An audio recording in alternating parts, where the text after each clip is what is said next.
I guess they're ready. Gentlemen, start your engines.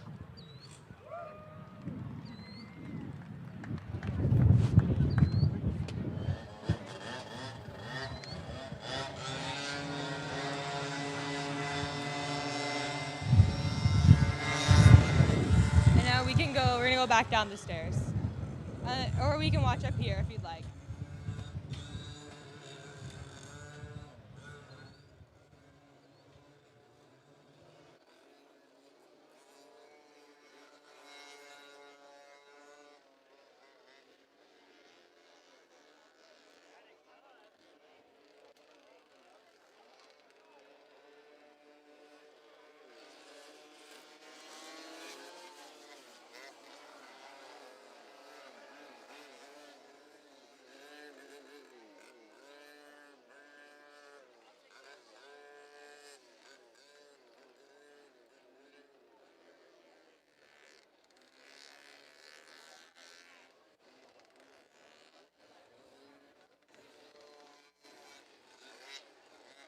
We start our alumni races off with the classic alumni race. This is everything Prix 1986. Special treat is that number 45 cart coming onto the front stretch. That's the old Photon cart. It's the 1966 winner. This is history in motion here today, folks. Gary Hubner gets the one to go.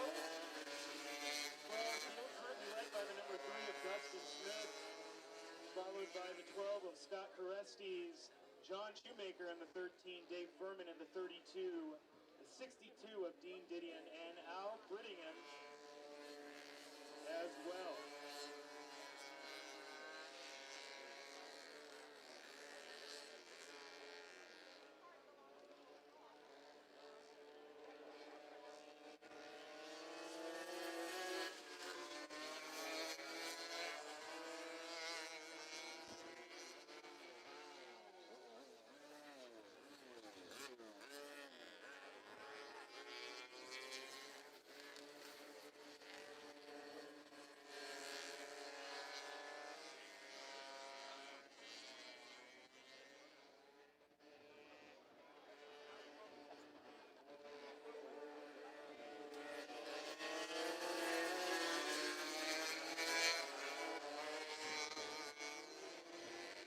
John Shoemaker in the number 13 leads the first lap here past Dean Didion in the 62.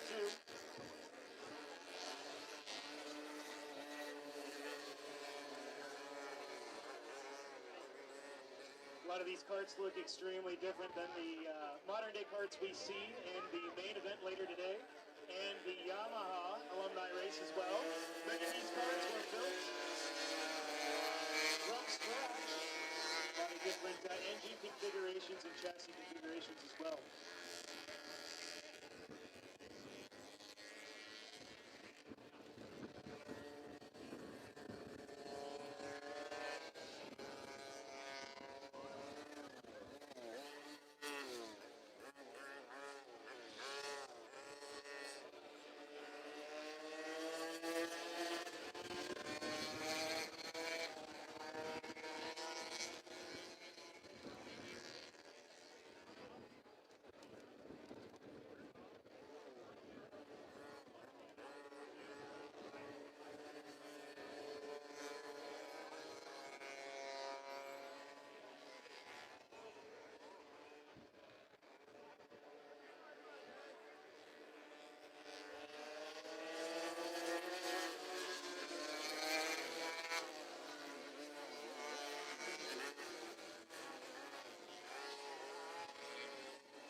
Scott Koreski's in the 12, coming by to lead at lap 8.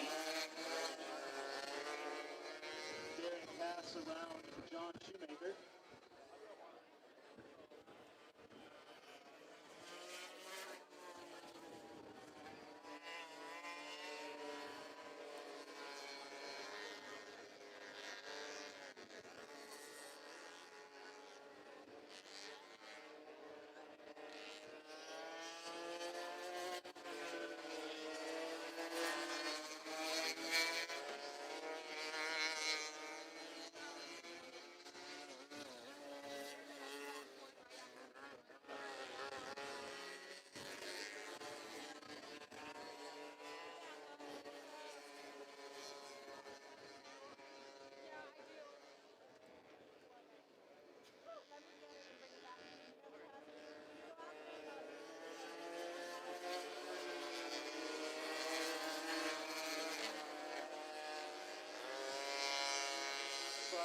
Remain in this first alumni race of the day, currently led by the number 12, Scott Korestes.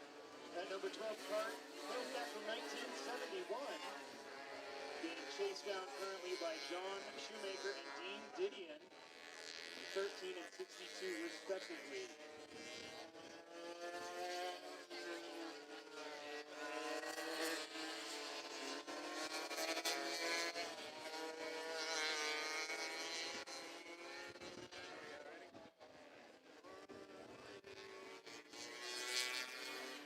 Number 45, being chased down on the front stretch right now by Al Brittingham in the 51. Al was the very first multi-time winner of the Purdue Grand Prix back in 1967 and 68.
For the Alumni Classic race.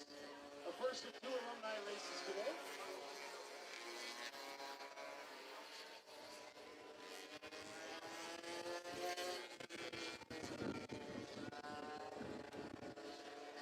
And the checkers come out.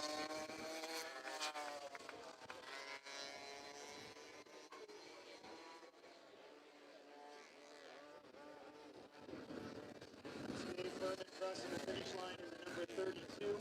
John Shoemaker, the 13, first to finish, followed by Dean Didion. Al Brittingham takes the checkered flag, our first multi-time winner. Scott Korestes, number 12.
Thank you to the Purdue alumni for joining us for Race 65.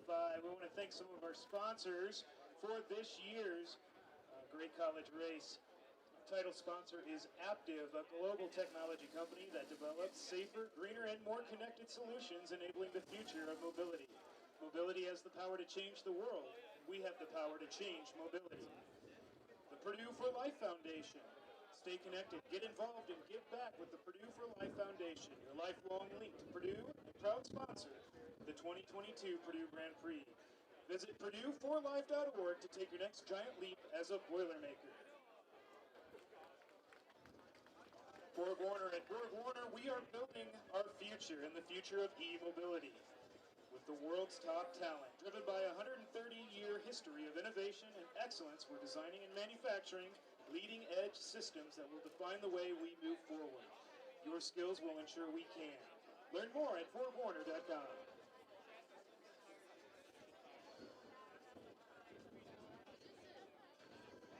We'd like to thank our other sponsors.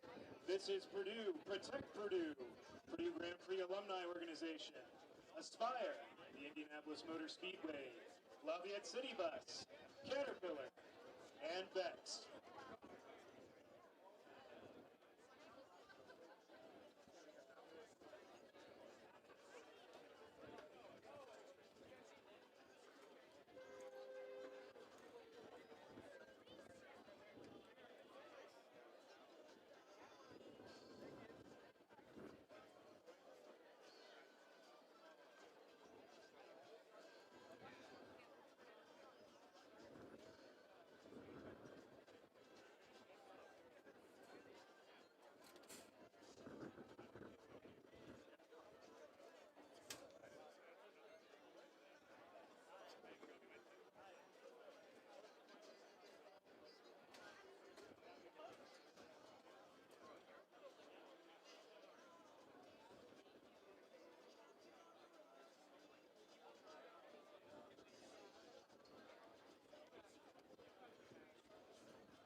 Well, here I am again, so I guess something's going to happen. The second alumni race today. We welcome back our alumni Grand Marshal Roger Ewell, the founding father of the Purdue Grand Prix.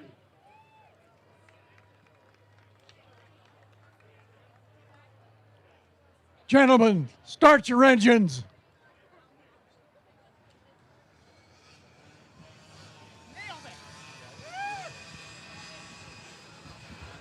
High five, Roger. Killed it.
Today's second alumni race is what we call the Yamaha alumni race. Most of these cars are going to be up to spec, similar to what you see in today's main event. We've got 13 alumni from various years competing in this alumni Yamaha race. We've got Clayton Smith in the number 2, Eric Juliet in the number 5, Scott Carestes in the 12, the number 15 driven by Todd Green, James Wida in the 22, the 27 Jerry Wida, John Lampert in the 33, Matthew Guido in the 37, Andrew McCall in the 51, the 65 by Wayman Brown, Bill Shoemaker in the 70, Sam Furman Burns in the 94, and Bob Pitzer in the P1. The field gets the green flag. Alumni race of the turn 1. It's going to be a little bit racier, folks, with the Yamaha race. These karts, like I said, are a little bit more modern. Have the same Yamaha KT100 engines that you're going to see in today's main event as well.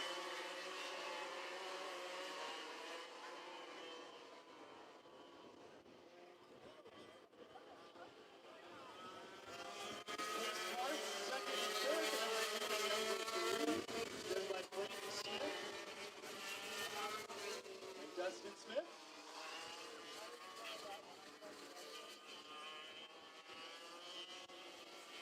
Bill Shoemaker trying to hold out the number 2 of Clayton Smith. The 2 Smith racers from the Smith dynasty here in 73rd. Once again, looking racy. Side by side going into turn 1. The doors are open. Clayton Smith takes the lead.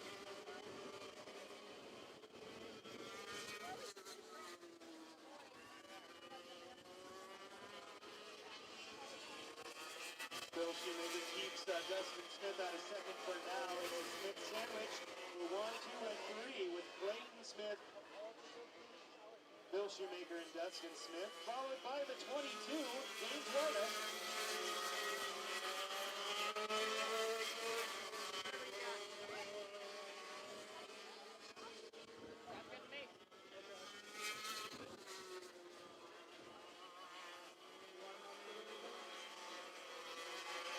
Smith Dynasty 1-2 right now with Clayton followed by Dustin. And the 22 gets through the 27. That's James Wida. Bill Shoemaker down to 4.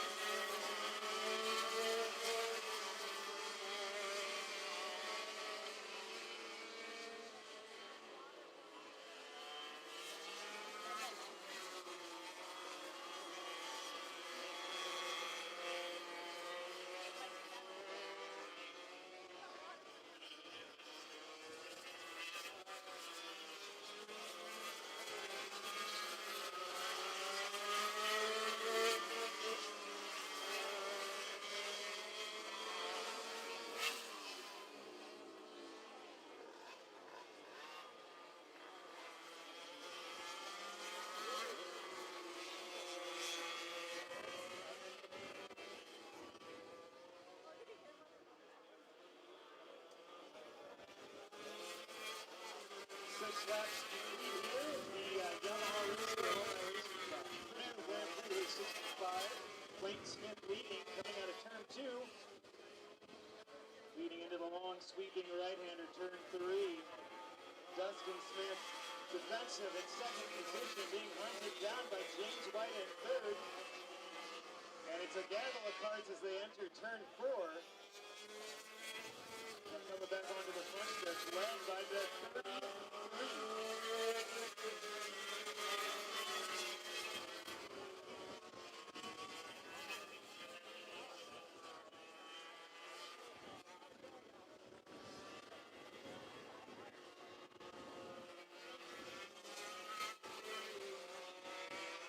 James White deciding not to be too aggressive this early in the race. Still chasing down Dustin Prix. Dustin Smith in number 3 for second place. They're entering turn 2 right now. James White late on the brakes, closing up that gap to the second place car.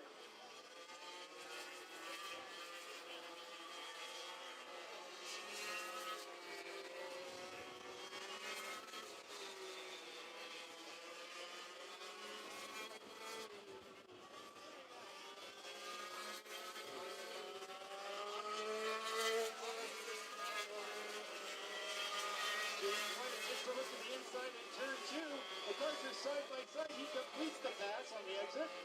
That's the 22 cart up to P2 now. Dustin Smith chases cart number 3. Clayton Smith in the number 2. Coming through the start-finish line, completes 10 laps of this 25-lap feature.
James White making his way through lap traffic. He's got a bumper full of Dustin Smith. Coming through turn 5 onto the front stretch now. That battle is for P2 on track between the 22 and number 3 cars. Clayton Smith leads by a number of kart lengths. He's heading into turn 3 right now.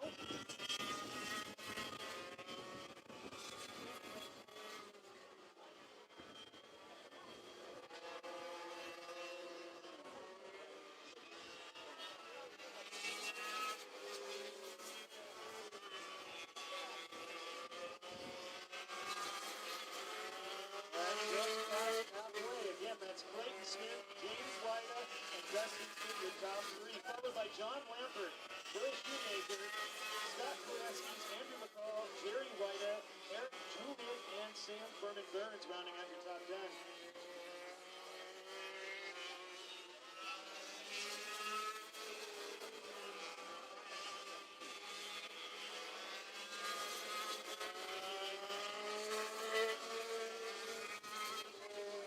10 laps remain in this 25-lap heat.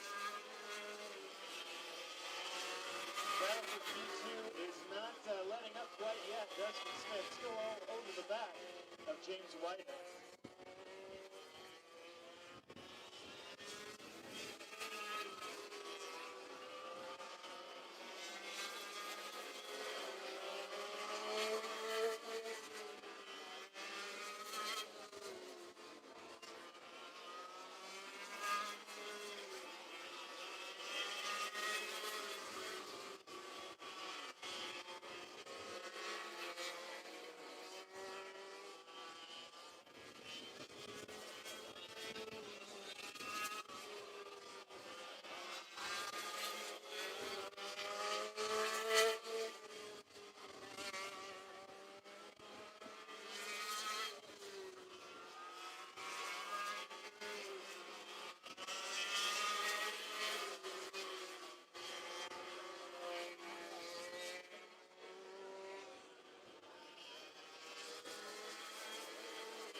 Clayton Smith in the number 2 as the battle for second place rages on. Going into turn 1, James White trying to make his way past lap traffic. He makes it too wide going into turn 2. Dustin Smith held up right now by lap traffic, trying not to lose the sight of the rear bumper of his competitor in the 22 ahead.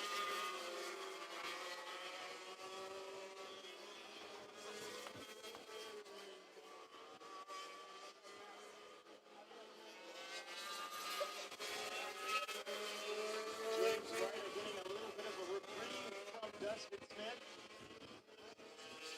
A couple of kart lengths between them as Clayton Smith continues to stretch his lead, coming through turn 4, now turn 5 back onto the front stretch with 3 laps remaining.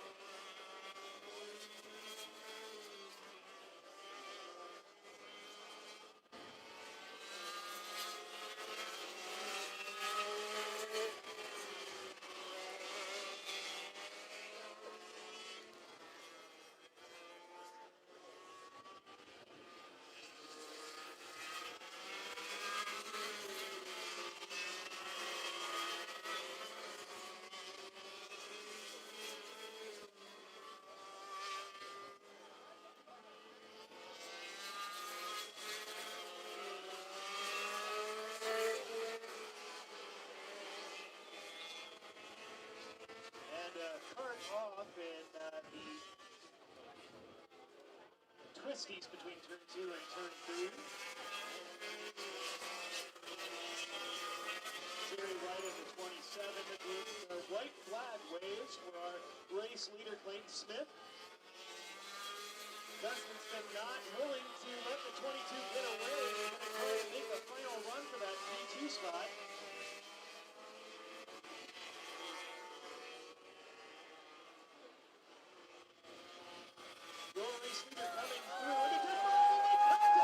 Coming out of turn 3, Dustin Smith does not want to finish third. James White is going to hold him off. That's Clayton Smith. James White preventing the Smith dynasty from a 1-2 in today's Yamaha alumni race. John Lampert followed by Bill Shoemaker fill out your top 5. Followed by Andrew McCall, Scott Kolesky, Jerry White, Eric Julian, and Sam Furman Burns, your top 10.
And then there was one left, but it's 160 laps, and it is the 65th. Purdue Grand Prix coming up this afternoon, pre-race festivities. Moments away, you've got a time to get up, stretch out, grab maybe a bite to eat, pick up some swag, and much more behind the bleachers. We'll get our opening ceremonies underway in just a little bit. Race 65 of the Purdue Grand Prix. I want to thank our title sponsor, Aptiv, our premier sponsors, Purdue for Life Foundation and Board Work. This is Purdue Protect Purdue. Our silver sponsors, our bronze sponsors, Purdue Grand Prix Alumni Organization, Aspire, the Indianapolis Motor Speedway, City Bus, Cat, and Bex. If you haven't seen it, one of the Indy 500 Camaro convertible police cars is here as well. Check that out.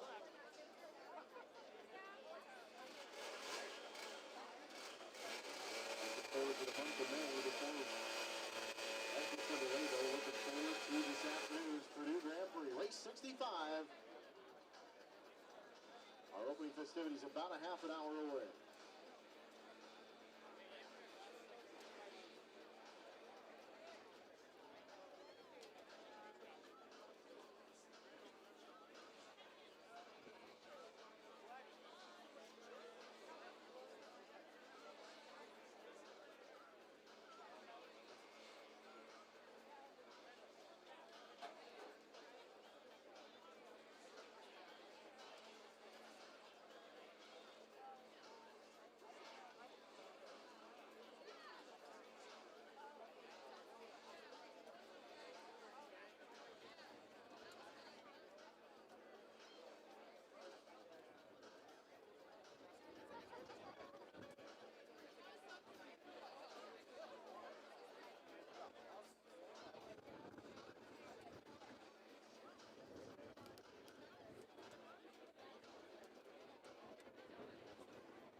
Attention please, all teams and drivers, team members and drivers in today's main event, please report to pit lane.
fans, it's almost time to get our festivities underway. Start making your way back to your seats. And we're just about ready to start. Today's running of the 65th annual Purdue Grand Prix.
Okay.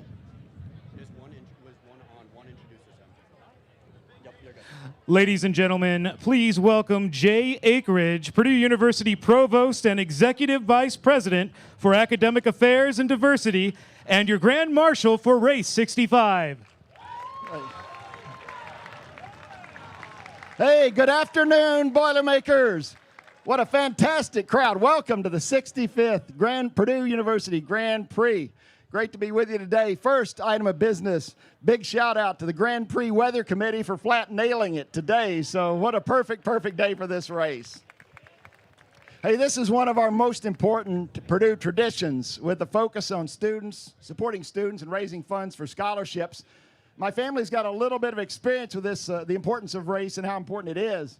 So my wife, when she's an undergraduate here before we were married, was a timer for the Owen Hall racing team. Turned out the day of the race was the day she had to take the graduate record exam, the GRE for grad school. I understand she blew through the test to get over to the track to complete her assigned duties. So in the end, it all turned out she got into grad school here at Purdue, but on that day, the race was the priority. So again, great to be with you today. Hey, we talk a lot about transformative education here at Purdue. This idea of blending what happens in the classroom with those things our students get involved with outside the classroom to best prepare our students for whatever's next. There's no better example than Purdue Grand Prix. Team building, problem solving, leadership, decision making under uncertainty, creativity, ingenuity, it's all here for these individuals, these students who participate in the race, and can't say thanks enough for everyone who helps make this experience possible. Hey, last year, as all of you know, 64th race was our first major event coming out of the COVID crisis. And how appropriate it was that it was this event and student-led that again, was the first one that we were able to hold. Of course, that meant this year that our Grand Prix board had never been through a normal race cycle. But what they did was flip the script on that one. They used the experience to take a look at every aspect of this race so that this 65th race is absolutely the best Purdue Grand Prix ever. Let's give a big hand to all of our Grand Prix board members.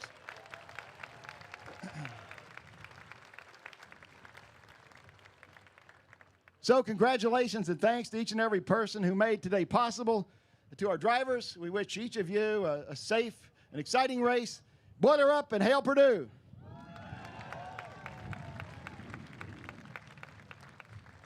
Thank you, Provost Akeridge. Now, please bring your attention to the stage for a performance by the All-American Twirling Team.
The Purdue Grand Prix Queen's Court is a program implemented to promote the Purdue Grand Prix while simultaneously providing deserving young women a developmental experience. The Queen program originally began in 1994 and was redesigned and brought back in 2017. There are 10 candidates of the 2022 Grand Prix Court who took the role of developing themselves, building relationships, and growing their love for Purdue and the Purdue Grand Prix. Through individual service projects, guest speakers, self-reflective, and team-building activities during meetings, the candidates have not only grown together as a community, but have grown as individuals. These activities and final interviews helped select the Purdue Grand Prix Race 65 Queen. Leading this year's Grand Prix Court is Rowan Waller, last year's Purdue Grand Prix Queen. Special thank you to Wright Flower Shop for providing flowers to our Queen and Grand Prix Court. This year's members for the 2022 Grand Prix Court: Cassidy Bolin, Sydney Brown, Cassandra Evans, Hannah Fulton, Claudia Johnson, Sophia Keys, Hannah Vanderwall, Olivia Wyrick, Portia Wolfram, and Kayla Wotan. This year's second runner-up is Sydney Brown.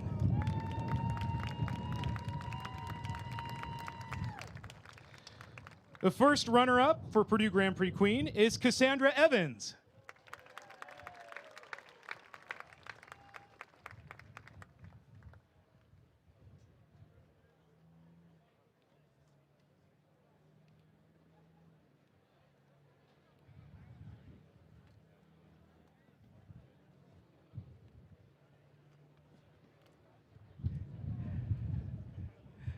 And race 65's Purdue Grand Prix Queen is Olivia Wyrick.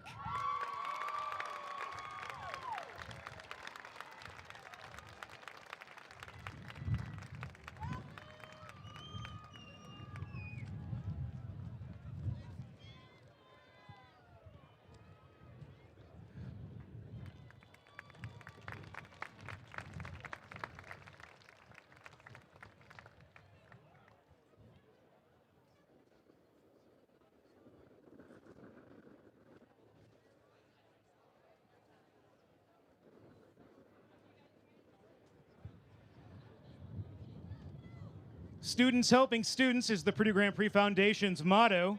Funds acquired from this year's race through ticket sales, merchandise, and donations are distributed as scholarships to these outstanding individuals.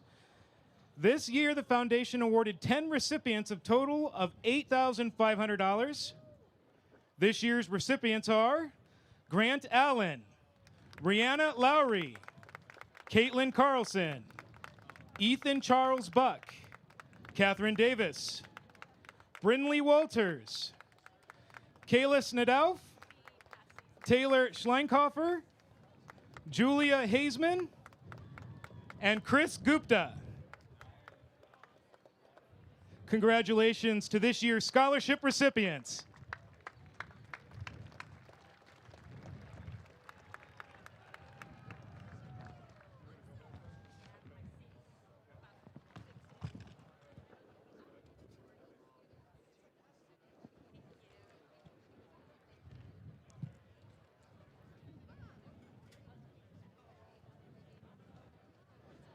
Race fans, who's ready to meet this year's field of 33 drivers? Starting in 33rd, racing his way in Sprint Race 3, Prajesh Sivakaran in the number 18 for Pike Motorsports. Starting 32nd, the Sprint Race 2 runner-up, Keegan Duffin for Owen Meredith Halls in the 95. Starting 31st, Sprint Race 1 runner-up for Honors College Racing, Caleb Smock in the number 27 after a daring move through the grass to make it into the show. The 99, driven by Brendan Trent for Sigma Chi, starts 30th. Cavalry Racing's Cole Hanji in the number 88, 29th. ATO's Michael Swenson in the number 66, starting 28th. 27th, Acacia Racing's Matthew Clifford in the 32. Grant Cameron starts 26th in the number 70 for Shrevehart Racing. The number 23 cart piloted by Thomas Popp. ALP Racing starts 25th. Boiler Catholic Racing's Tim Adams, the number 52, starts 24th. Windsor Racing's Alexa Garcia, the number 33, 23rd. Phi Kappa Psi's Jaden Turner, the number 8, 22nd. IUPUI Motorsports Lucas Oil, Tyler Orr, the number 4, 21st.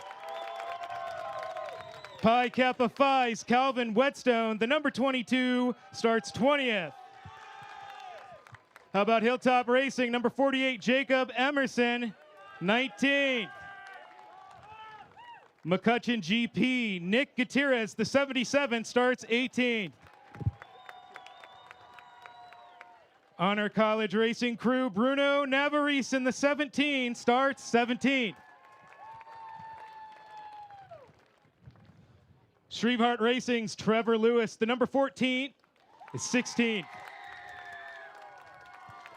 McCutcheon Grand Prix's Reese Jensen in the number 12. Triangle Racing's Randall Hubble II, he was fastest in this morning's warm-up, the number 7. Michael Cruz, Cruise Control Racing starts 13th in the number 24. IUPUI Motorsports Browns Oil, Jacob Clam in the number 2 starts 12th. 11th will be Kerry Racing, Colin Campbell in the number 3. And now for your top 10. For Phoenix Racing, it's Indy Cassie in the number 72. Alpha Sig Black starts 9th with Nathaniel Shank in the number 15.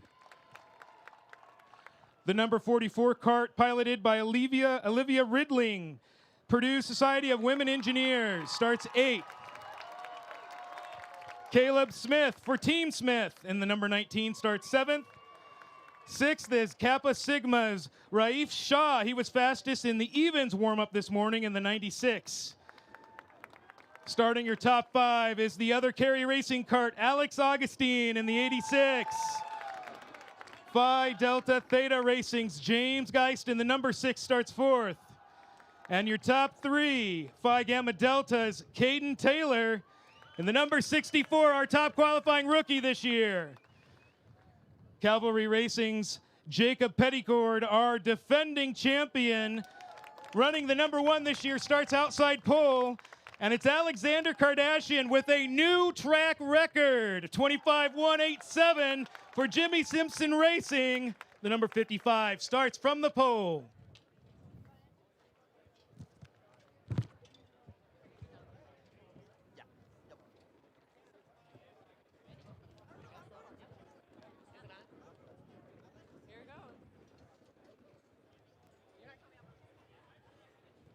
Please join us in welcoming a representative from Aptiv, the Race 65 title sponsor, Catherine Zick. Thank you. Hi, everyone. Welcome, spectators and racers. I'm with Aptiv, and we are honored to sponsor the Purdue Grand Prix this year. We focus on software solutions in the automotive industry, and our main focus is safe, green, connected, so we can improve the autonomous vehicle space for the future. I wanted to wish everyone luck. Great job, racers. I know this is a lot of work. And good luck. Thank you for having us. Thank you, Catherine, and thank you, Aptiv, for being our title sponsor for Race 65.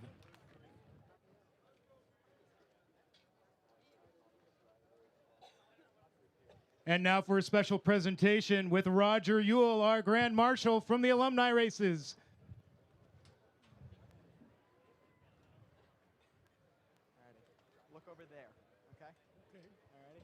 Hello, everyone. My name is Russell Kleiner, and I have the honor of serving as the 61st president for the Purdue Grand Prix.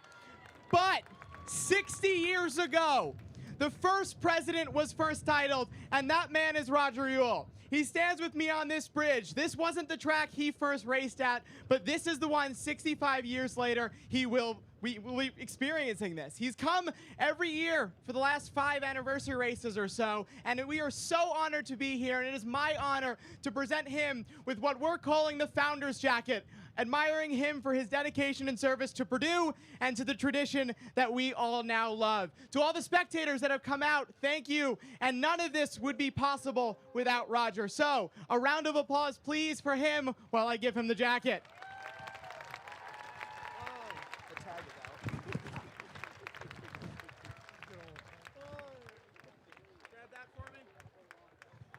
With that being said, I want to thank everyone so much for coming out here. It is my honor and the senior board and junior board and all the people that came together to facilitate this, to have everyone be here and to have these seats full. This is what Grand Prix deserves, and we didn't get that last year, but this year we have that, and this is exactly what Grand Prix lives for. 33 drivers in a few moments will be starting on this race with thousands of you in the stands, and that is absolutely an honor to be able to host something of that magnitude. Without further ado, let's get this race started. Let's do it! Thank you, Roger, for 65 years of the greatest spectacle in college racing.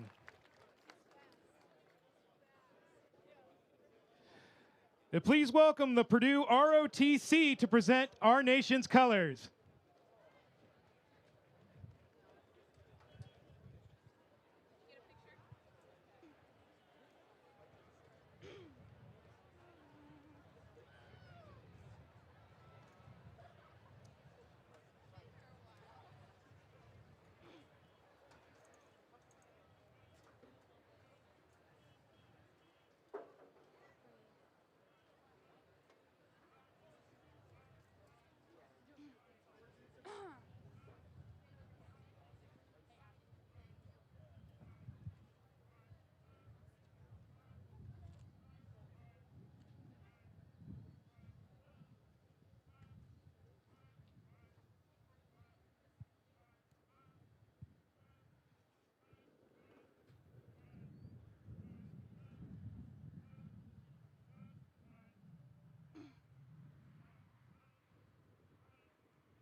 Ladies and gentlemen, please rise and remove your hats for the singing of the national anthem by Rebecca Weiner, sophomore majoring in accounting and general management and member of the Purdue Purdettes.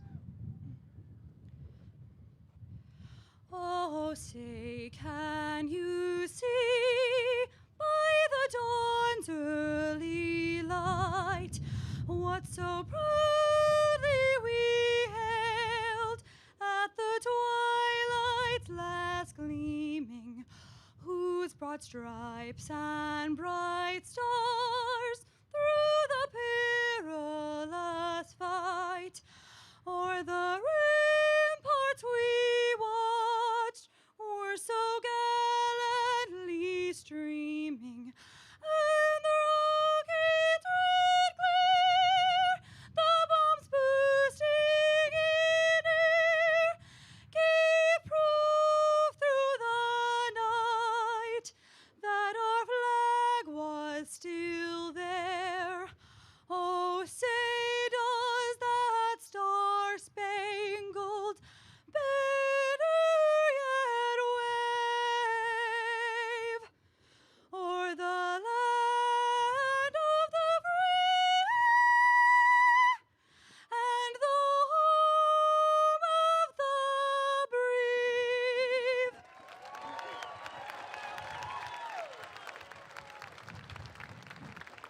Thank you, Rebecca.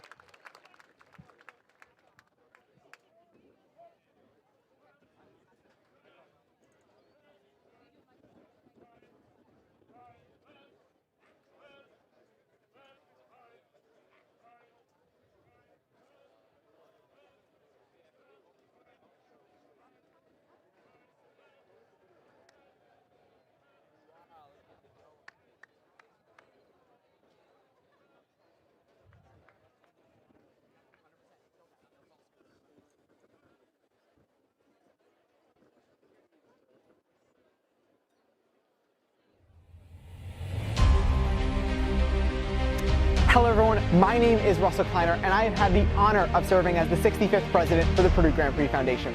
What you are moments away from witnessing is the 65th annual Purdue Grand Prix. Thousands of hours put in by both teams and by our foundation to put on the spectacle which you are about to witness. Get ready because, what? What? Wait, what's happening? Wait, Oh my! Wait, where did I thought we were racing today. How are we gonna race to? It's 20 degrees up. Where's my script? Okay, are we back? Yeah? You sure? Okay. Well, without further ado, let's not waste any more time. Welcome to the 65th Annual Grand Prix. Welcome to the show. Let's get it started. Now, someone get me a new tech person.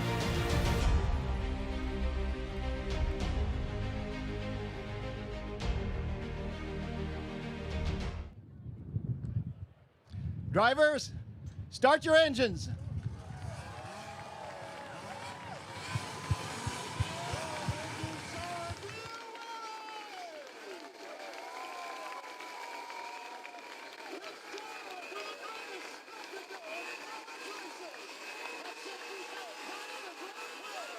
Starts right now.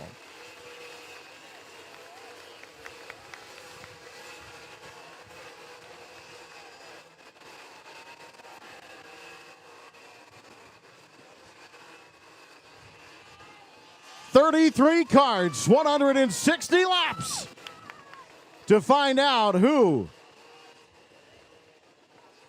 will be the race winner. Starting second in that number one, Jacob Petticord. Didn't have it easy last year for race 64. Had a couple of off tracks, but was able to soldier on. Can he capture race 65 and 64 back to back? We'll know in 160 laps. Can Alexander Kardashian from the pole take it?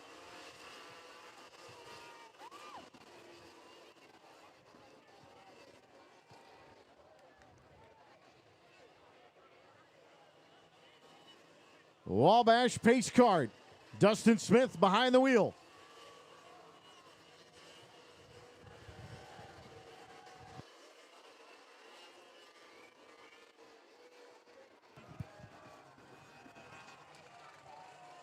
The field starting to warm up the Hoosier rubber.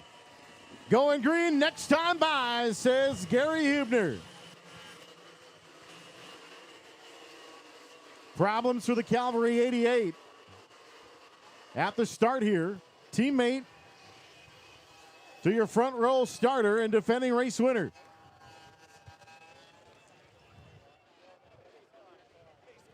Gary Hubner, the grandson of longtime Indianapolis 500 starter Dwayne Sweeney, on top, the Purdue Grand Prix starter stand.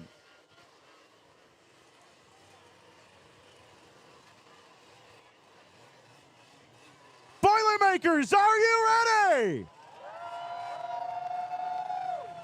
Dustin Smith pulls it in. Green flag is out. We're racing in race 65.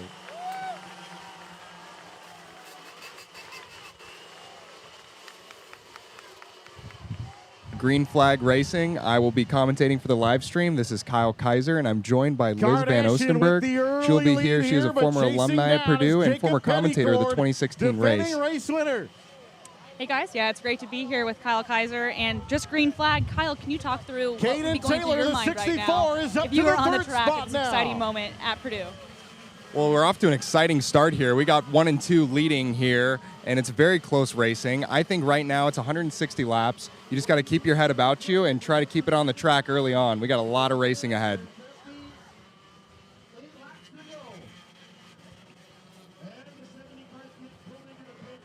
So they're saying each lap is around 25 to 30 seconds and 160 laps. What's your strategy right now? The race has just started. We're a couple laps in. What would you do, Kyle, if you're on track right now? Well, Alexander Kardashian is doing a great job right now. He's keeping under pressure from the previous winner, Jacob Petticourt. He won the race last year, so he has the experience of running in this race. I think right now it's just a matter of keeping your focus forward and running clean laps.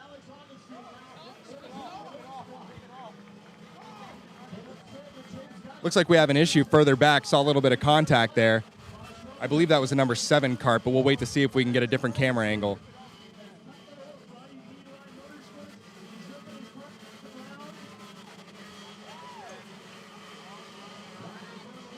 We have the number 4 cart slowing down here, coming to a stop.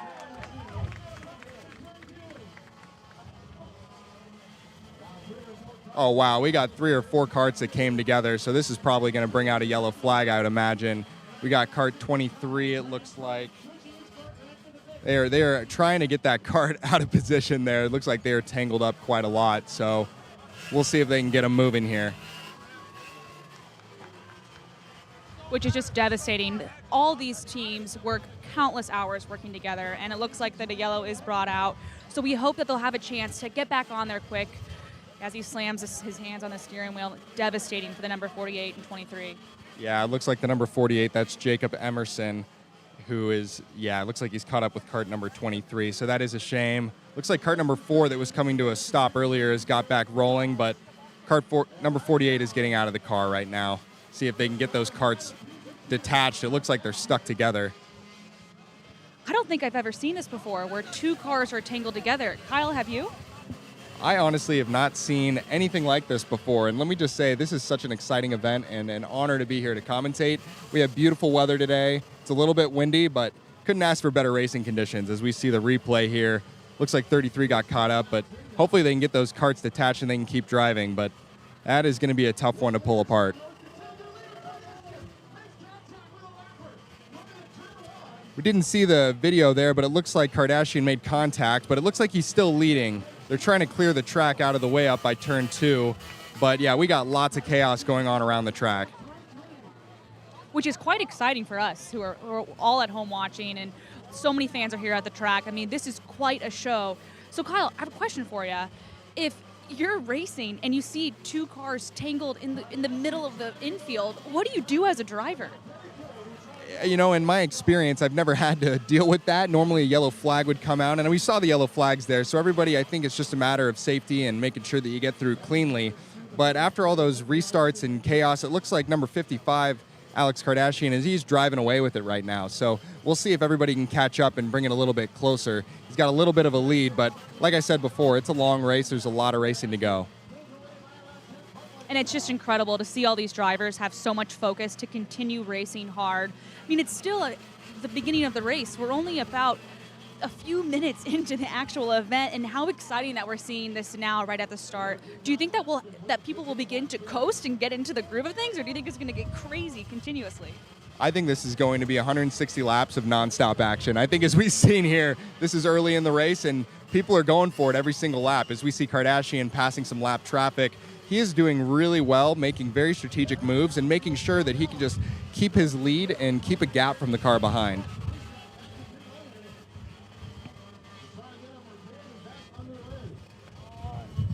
It truly is such an amazing spectacle so far.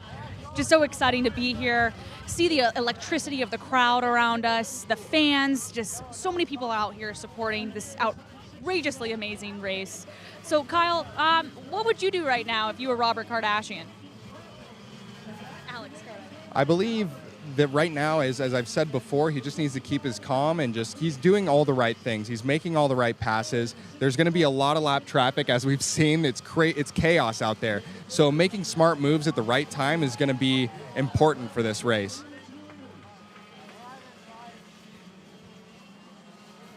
And it is warm today. It is almost 80 degrees. So I think that if you're pushing too hard early in this race, you could see tire degradation come into play where at the end of the race, tires are getting hot. It's going to be hard to keep that kart on the track.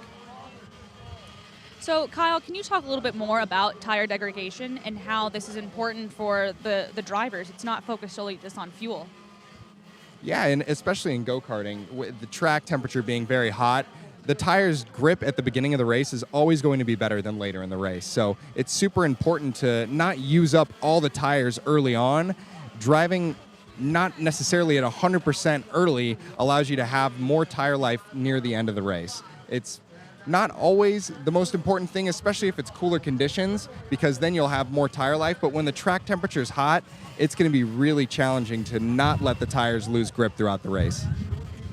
And being here at the Purdue Grand Prix track, it is quite windy, and I'm not sure if you guys can hear this in the microphone too, but papers are flying everywhere. There's everything in the air. Does this have any effect on the drivers too? Yeah, that's a great question, Liz. I would say that in these go-karts, because there's not a lot of aero dependency for these go-karts, that it's probably not going to be too noticeable for the drivers, although it might make their heads move around a little bit more when they're driving down the straightaway with that wind. I don't think it's going to impact the drivers too much. It looks like we got a couple groups breaking out here. People are starting to fall into more of a rhythm, knowing that they can race with cars around their same pace. We got, looks like, we have a big crash actually coming onto the straightaway there. Looks like that was coming out of turn 1.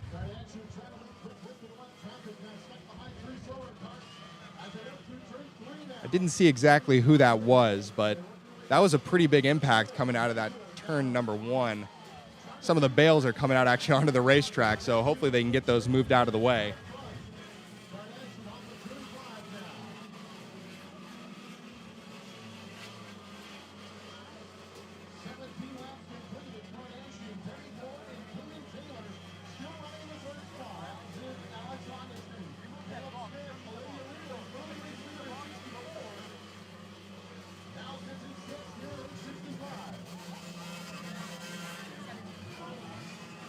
All right, we are 17 laps in, and Alex Kardashian is leading the way, followed by Jacob Petticourt and Caden Taylor, Alex Augustine, and Caleb Smith.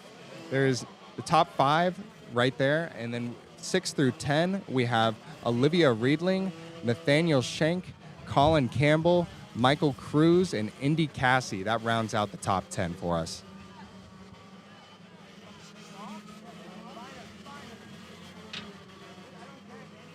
Can you believe it? There are 4 rookies in the top 10 right now. It's just so exciting to know that really you can come in here at the Purdue Grand Prix, your first race, and have an incredible start. How would you feel if you were a rookie going against some of these greats? I would say it's, it seems like everybody's on fairly equal footing. I think that having a little bit of experience here is important, but it sounds like all these drivers have a lot of practice behind the wheel, hundreds of hours of practice. The students are here building these karts, so I feel like that rookie or veteran, there's probably a slight advantage to having done the race before because it's pretty tough and it's a long race. But overall, I think there's no difference between being a rookie or a veteran in terms of driving these karts fast around this track. And right now we're getting a good look at Alex Kardashian making his way around this track, working through a lot of lap traffic.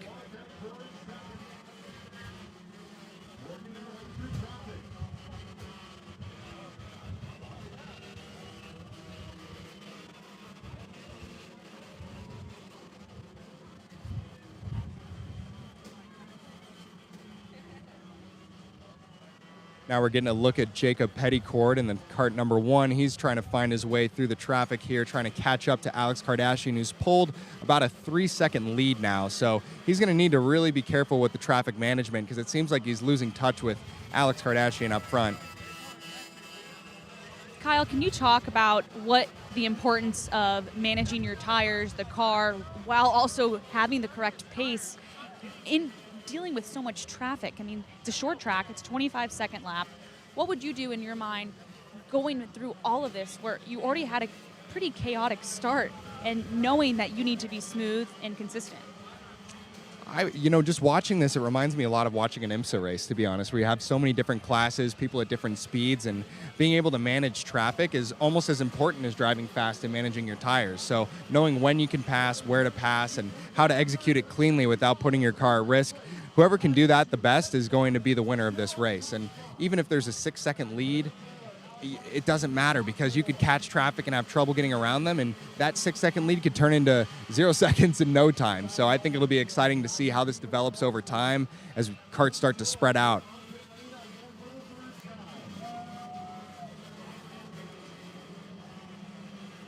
Where would you think the best turn to actually do that lapping and to do those correct passings would be on? Just looking at the track map, it looks like turn number 2 is probably the best. We got that hairpin after the fast 1-2 at the very beginning. So that's probably where most of the passing is going to happen. It's going to be tough in the chicane. So I think that any break zones is going to be the best spot to complete a pass. But we've been seeing with the difference in speed between all these different carts that you could really pull off a pass anywhere if you catch the right cart at the right time.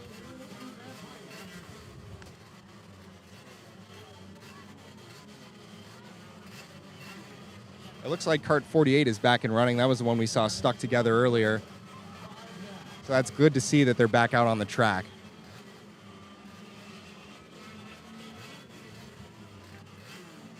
All right, so Kyle, we're 11 minutes into this race. We have 134 laps to go. There's a lot of racing left, and we saw how much can change at the start of the race. So what would you do right now? What's your strategy if you're a driver, if you're Alexander Kardashian, and there's still quite a lot of racing left to do? Yeah, I think it's, as I said before, just keeping your cool and continuing to make good passes throughout the race. There's a lot of racing left, but I think making a big mistake is what's going to cost you in this race. Not necessarily being the fastest cart, it's just being clean out there. It's an endurance, it feels like. 160 laps is a lot of laps, even on a 25-second track.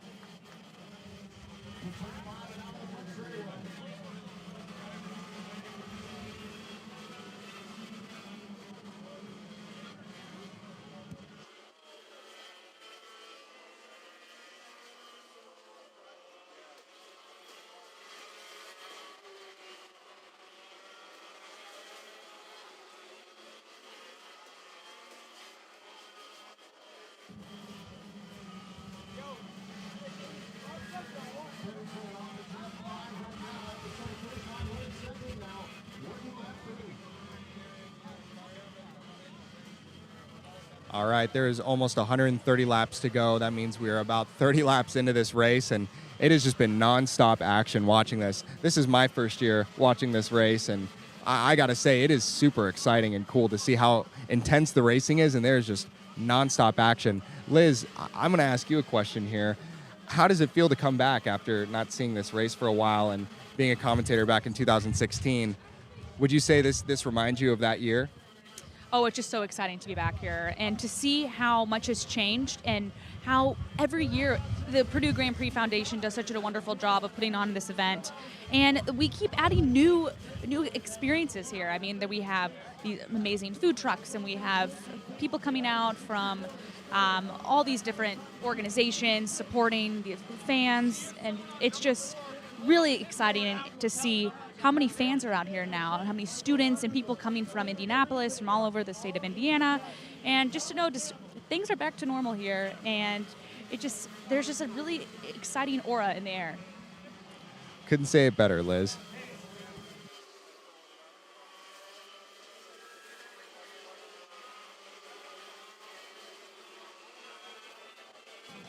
Here we got a good battle here between cart 19 and 15. Oh, looks like a little bumping there, pushing him out of the way.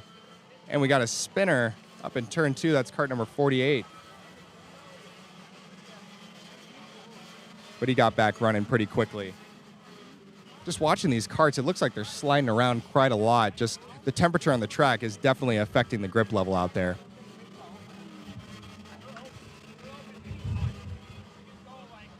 So Kyle, can you explain what grip is and why that's important during a race like this? Yeah, I'd say grip is just basically the amount of, grip that you have between the tires and the track. Low grip, you'll see the carts sliding around, very difficult to keep it on the racetrack. High grip, the carts are going to feel hooked up and easy to stay on the line. So here we have some passes going on. We got carts that are slow, so lots of action going on through that chicane. Shockingly, I figured that would be a spot that would be difficult to pass, as we're seeing a replay here of cart number 48 spinning there. that's just an example of having very little grip around that corner. We've seen a lot of karts spinning there. I'm trying to see, is that kart number 44? Looks like they pulled aside and they've hopped out, so they might be out of this race. It's unfortunate. And as we see kart 12 here, also getting out of the kart might be an issue.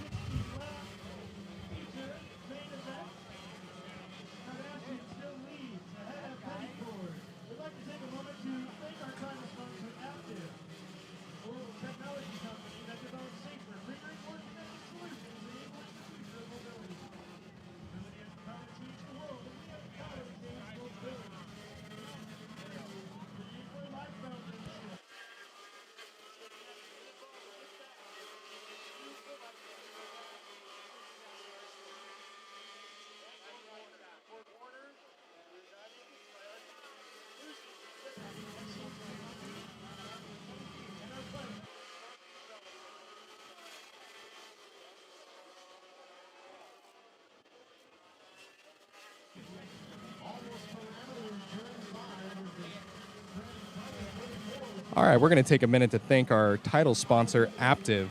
Aptiv is a global technology company that develops safer, greener, and more connected solutions, enabling the future of mobility. Mobility has the power to change the world, and we have the power to change mobility. Thank you, Aptiv, for the title sponsorship.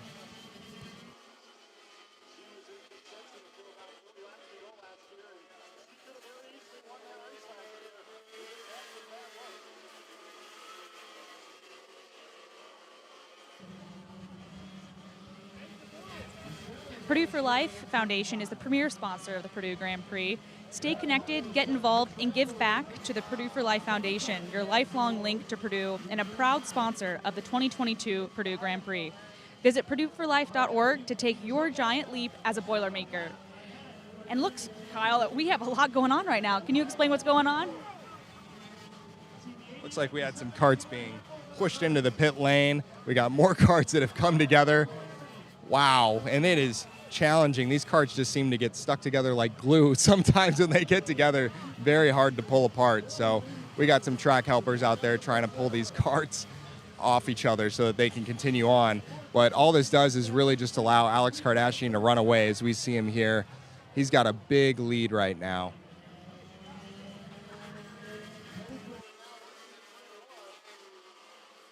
A 12-second lead, but it is going to be very challenging to get through that corner with the amount of karts that are piled up there, as we see karts driving through and nicking the crash cars.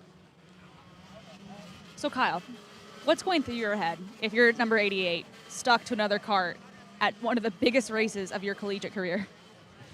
I got to say, the only thing going through my head would be, how do I get off this kart so I can keep racing? It seems like anything can happen in this race. We've seen so much happen already, so I think there's no point in quitting on this race because anything can happen at any given moment.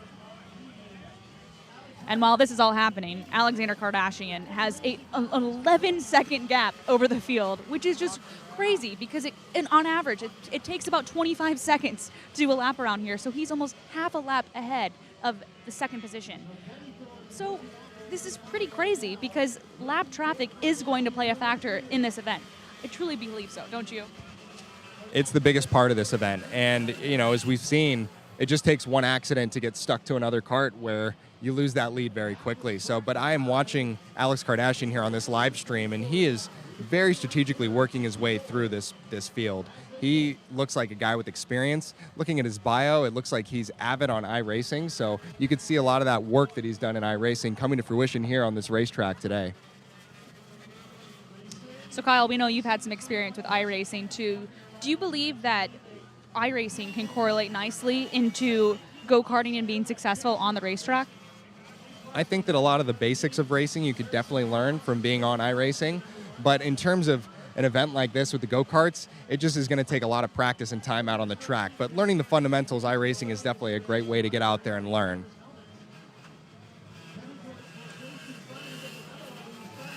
So you're saying that if I went and did some iRacing, I probably wouldn't do too well at this event right now? I think it'd be tough to jump in without any experience, but with enough practice, I think anything's possible. As we see some good racing actually happening on track right now. They got a good line of karts going on. Looks like everybody's trying to set up a pass as we see two karts bump drafting on the inside line there. Can you elaborate on what bump drafting is to our listeners? Yeah, bump drafting is as it sounds, two carts that are bumping together, trying to push each other forward, and no bump drafting going on there. That was just a straight pass on the inside. Beautiful pass by cart number 86. We see cart 1 here going through that corner. It looks like he got a little loose on the exit. It does indicate that there is very little grip. It looks like he's almost drifting around the corner there.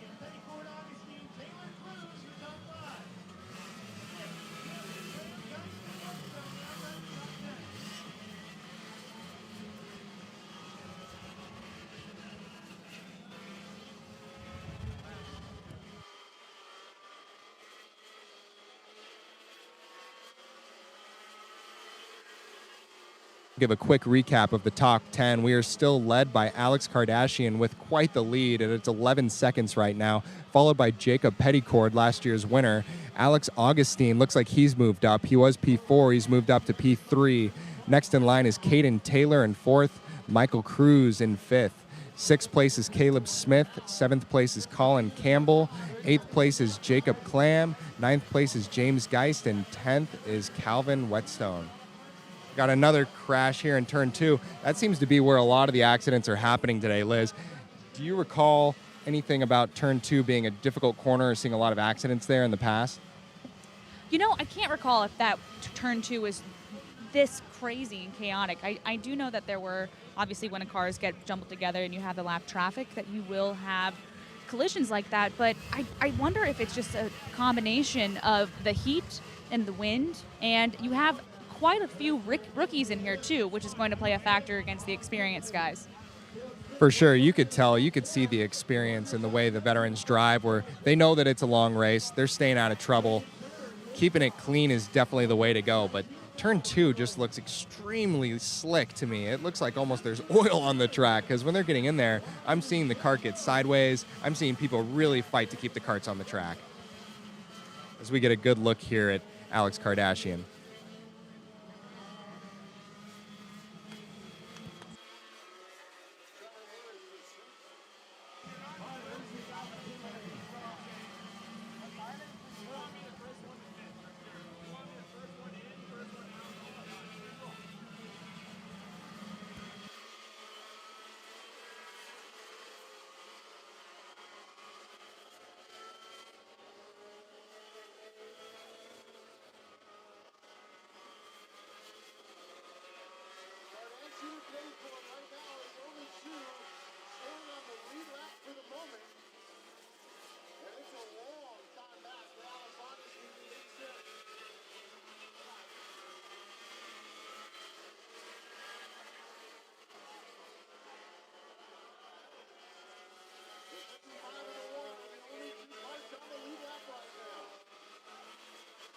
Great job of getting the cart spun around there.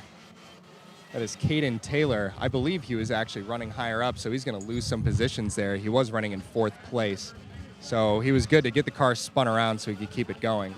We'll see at this next lap how many positions he may have lost.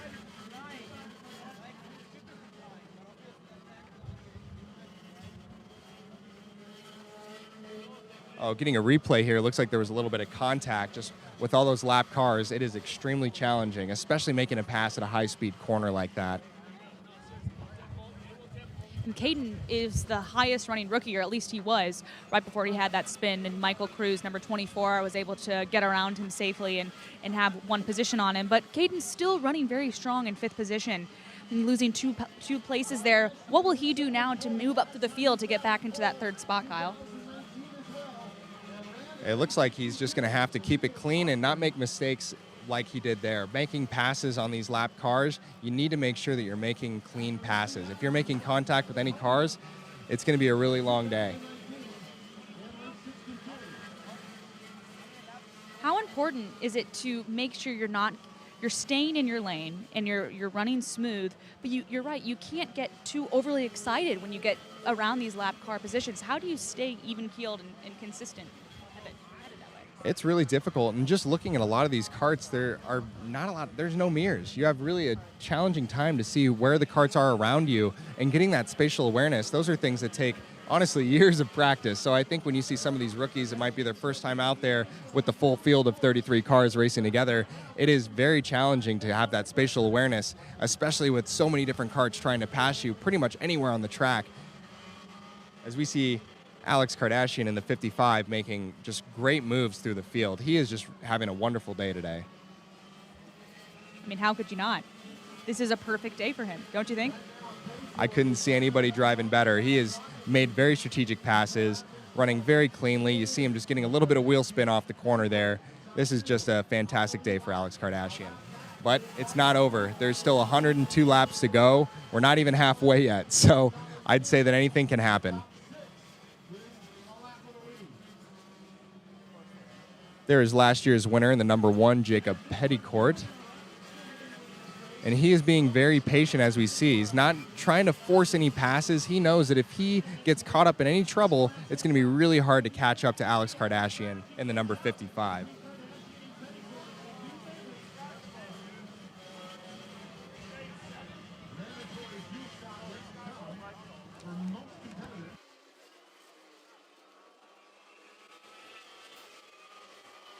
Mandatory fuel stop during this race for all the competitors, so it will be important on when you time that fuel stop for these competitors, because, you know, honestly, if you wait too late to do that fuel stop, it'll be really tricky, as we see the leader acknowledging that yellow flag there. So Kyle, why would it be tricky if you wait too late to pit? What's the strategy involved in that? You know, it's tough to say, but I think that you want to make your stop when you're comfortable and you have a good lead. Because if you're stopping around a bunch of other cars at the same time, I can tell you just from my experience in racing that when you're stopping in a busy pit lane, it makes things hectic and very challenging and easy to make a mistake. So stopping, if you have a big lead and you're by yourself, giving your team a chance to really do a smooth pit stop is going to be very important. So what could go right and what could go wrong in a pit stop? There's an unlimited list of things that could go wrong. One of the biggest things is not getting the fuel in the fuel tank. If you can't get it all in there, then you might not have enough fuel to finish the race. As we see 4 wide going into turn 2, and no surprise, I honestly, seeing those karts get together, that was a very difficult way to go into turn 2. And we have seen a lot of problems in that corner all day long. So getting them stuck together, hopefully they can get them disconnected as we see, but it looks like one of the karts has a flat tire, so they're going to have to limp that back to the pit lane.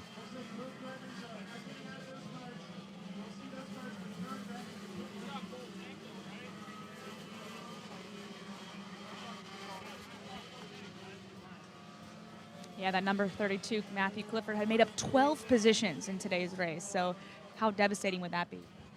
Yeah, but it seems like anything can happen. As we've seen, karts are getting together left and right, especially in turn 2, it seems. So hopefully he can work his way back up. It looks like they're carrying the kart off the track, but maybe they can do some repairs and get it back out there, and he'll have a chance to keep racing. I mean, full credit to those track workers. They are having a busy day this afternoon. I mean, they're so crucial for any race. Can you talk about the importance of the track workers and how they can truly make your day? Track workers are the most important people on the track, and honestly, these people are heroes out there. I mean, there's, you know, the drivers are acknowledging the yellow flags, yes, but they're putting themselves out there to carry these karts across the track while the race is still going on. And I got to say, they're the unsung heroes of this event. As we see them pushing kart 32 back to the pit lane, hopefully they can get that repaired and get it back out there, because kart number 32 was having a wonderful day.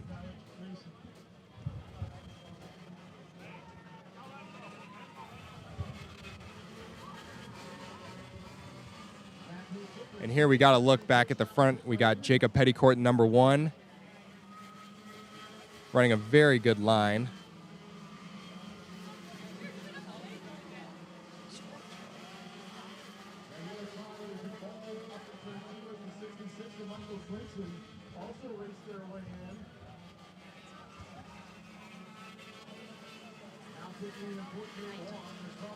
So with all the action that's been going on today, I want to quickly highlight a couple drivers that have made up a lot of spots today. Number 1, we're going to focus on number 24, Michael Cruz. He's made up 9 spots to get into the top 5. And that's a very impressive drive as a rookie, might I add. And then we have in 8th position, number 22, Calvin Whetstone, another rookie who's made up 12 positions. Let's not count out these rookies today, because they've shown that they're being able to keep it clean. there's a chance to move up in this race. And looking at our numbers, number 27, Caleb Smock, has made up 20 positions.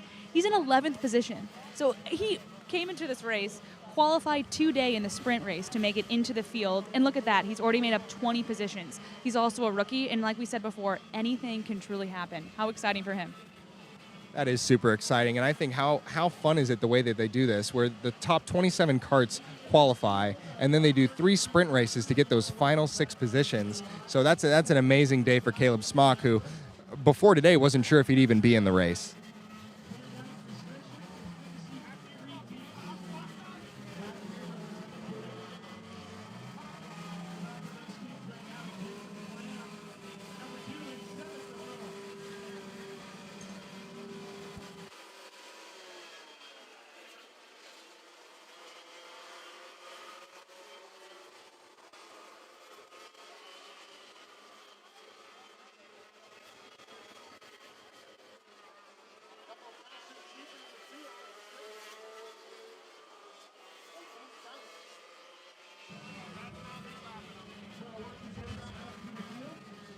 So right now we're 90 laps to go. I'm going to do a quick rundown of the top 10. We still have number 55, Alex Kardashian, leading the way. He currently has a 13-second lead over previous winner last year, number 1, Jacob Petticourt. In third, Michael Cruz, making up another position, the rookie in the number 24 cart. In fourth place, we have number 86, Alex Augustine. In fifth place, we have number 64, Caden Taylor. In sixth place, we have number 3, Colin Campbell. In seventh, we have number 2, Jacob Clam. In eighth, we have number 22, Calvin Whetstone, still making up 12 positions. Very impressive drive by that rookie. In ninth place, we have number 6, James Geist. In 10th, rounding out the top 10, we have number 52, Tim Adams.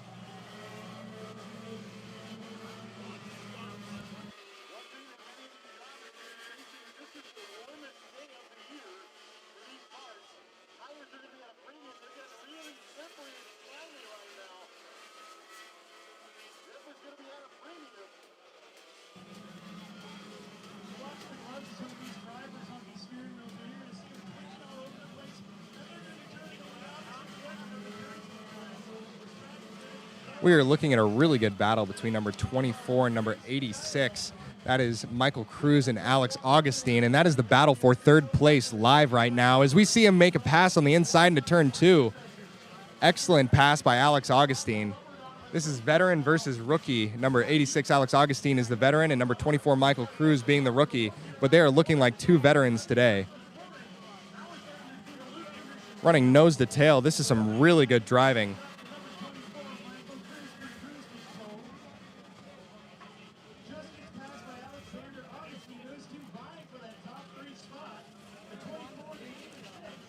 We're seeing Michael Cruz run a very tight line into turn 2, trying to do anything to get an advantage to get that position back. But Alex Augustine, he is running a very quick line, but we're going to see how lap traffic comes into play here. As they approach, it looks like 4 or 5 cars right ahead of them.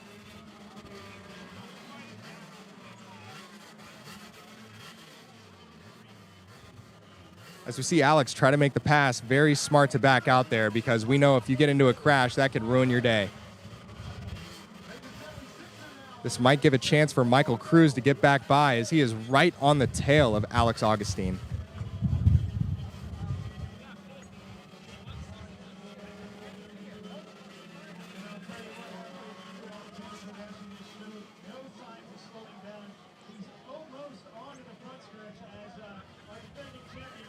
We see Alex Augustine making a great pass on the inside, but right on his tail. It's almost as if they're glued nose to tail. Michael Cruz does not want to give up that third position, so he wants to get it back.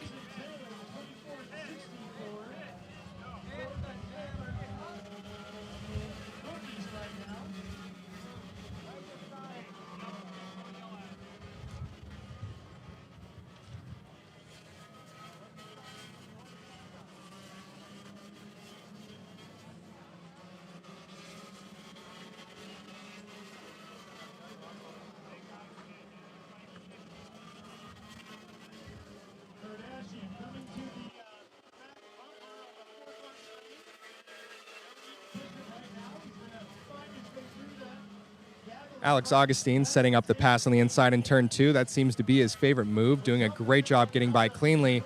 Michael Cruz really forcing that pass to stay close to that third position.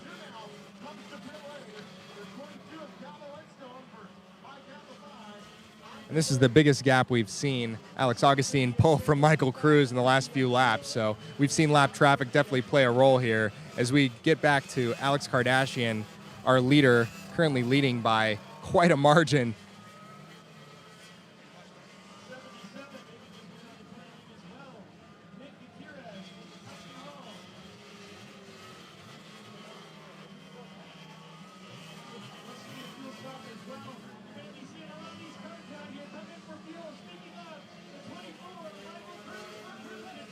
There goes Michael Cruz into the pits for their mandatory pit stop. Michael Cruz drives for Cruise Control Racing. I got to say, that's one of my favorite names of the team names out here today. And back to our leader, Alex Kardashian, who is just having a great day. Looks like a 20-second lead over Jacob Petticord. Honestly, just keeping it clean at this point is the smartest thing he can do.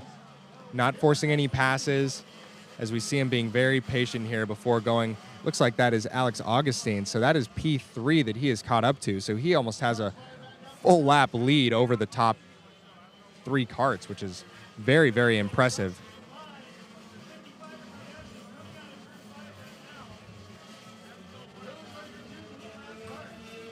And Alex Kardashian driving for Jimmy Simpson Racing. Jimmy Simpson, he's a driver I actually know very well. He is a bit of a legend here at Purdue. I heard he's won 4 races here for the Purdue Grand Prix. So Jimmy Simpson Racing, keeping that tradition alive, staying towards the front of the grid and trying to get another race win.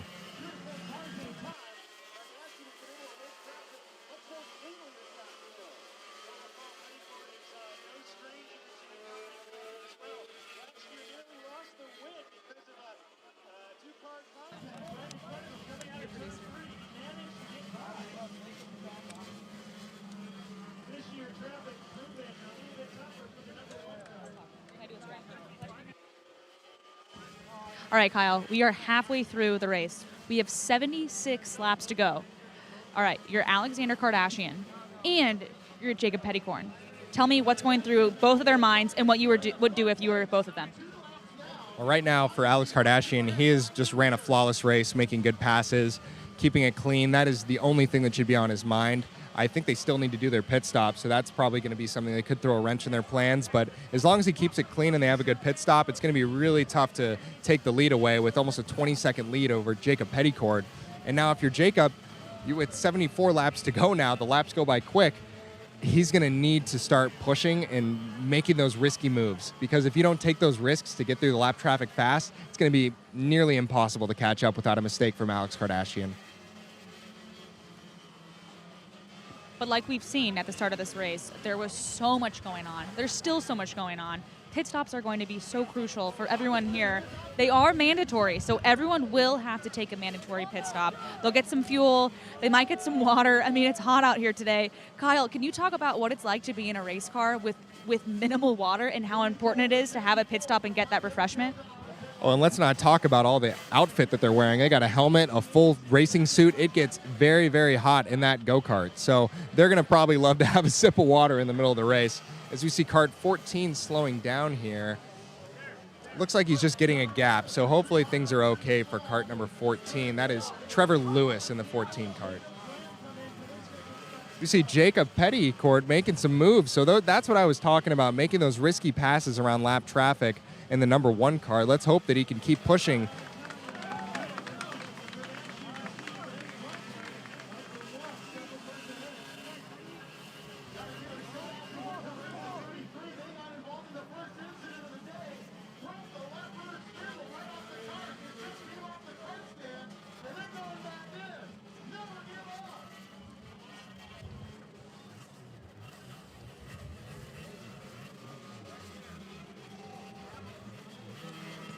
As we see Jacob Petticord, the number 1 kart, looking to get by number 88.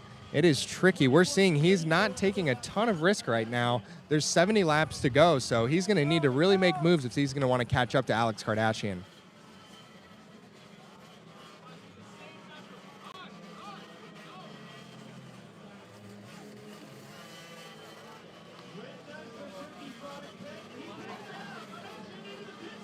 It sounds like Alex Kardashian has just come into the pit lane, so this will be a very crucial point of the race.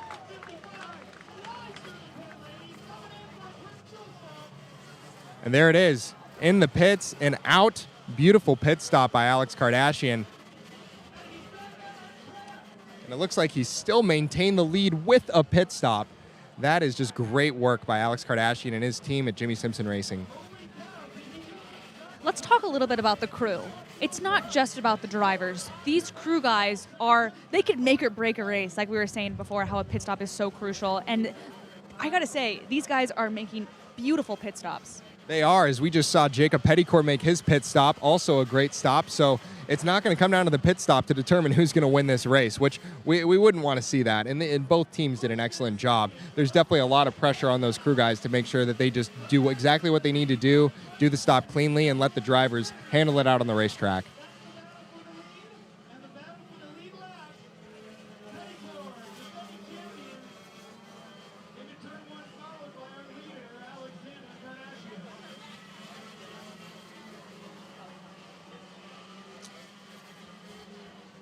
Well, here we have it. This is technically the fight for the lead, but maybe a little bit backwards, where we have the leader looking to pass second place. So this is actually a very interesting moment. Jacob Petticourt, with the experience of winning last year, it'll be curious to see what he's going to do to keep him behind. And here we go. Alex Kardashian being very aggressive and going around on the inside at turn 1. Petticourt, what will he do? Try to get by in turn 2. Can't make the move stick. Alex Kardashian, it'll be crucial for him to get by this lap traffic and try to build another gap. That has got to be nerve-wracking, having the person in second right behind you, knowing you're the one kart on the track that they need to beat to win this race. Jacob did not look happy on the straightaway there. I'm sure he is not happy with the aggression of Alex Kardashian, but that seems to be today what it's going to take to win this race. With so much lap traffic, you need to really stick those passes and not hesitate.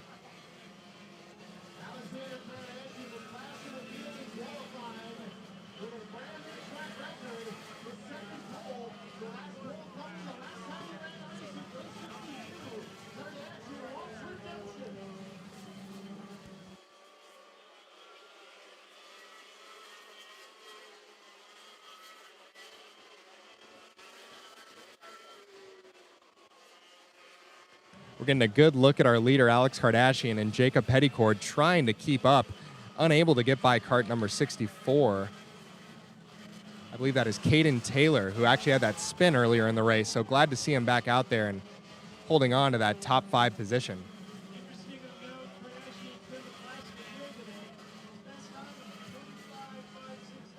So just as a reminder for our viewers, qualifications were held on Saturday, April 16th. And of the 55 registered teams, the top 27 locked their positions. And our current leader, Alex Kardashian, actually had the pole position with a time of 25.187, which is a new track record for our track here out of Purdue. Very, very impressive time, and he's showing that he's the class of the field today. Jacob Petticourt, he was second place, as we know, and he's currently in second in the race.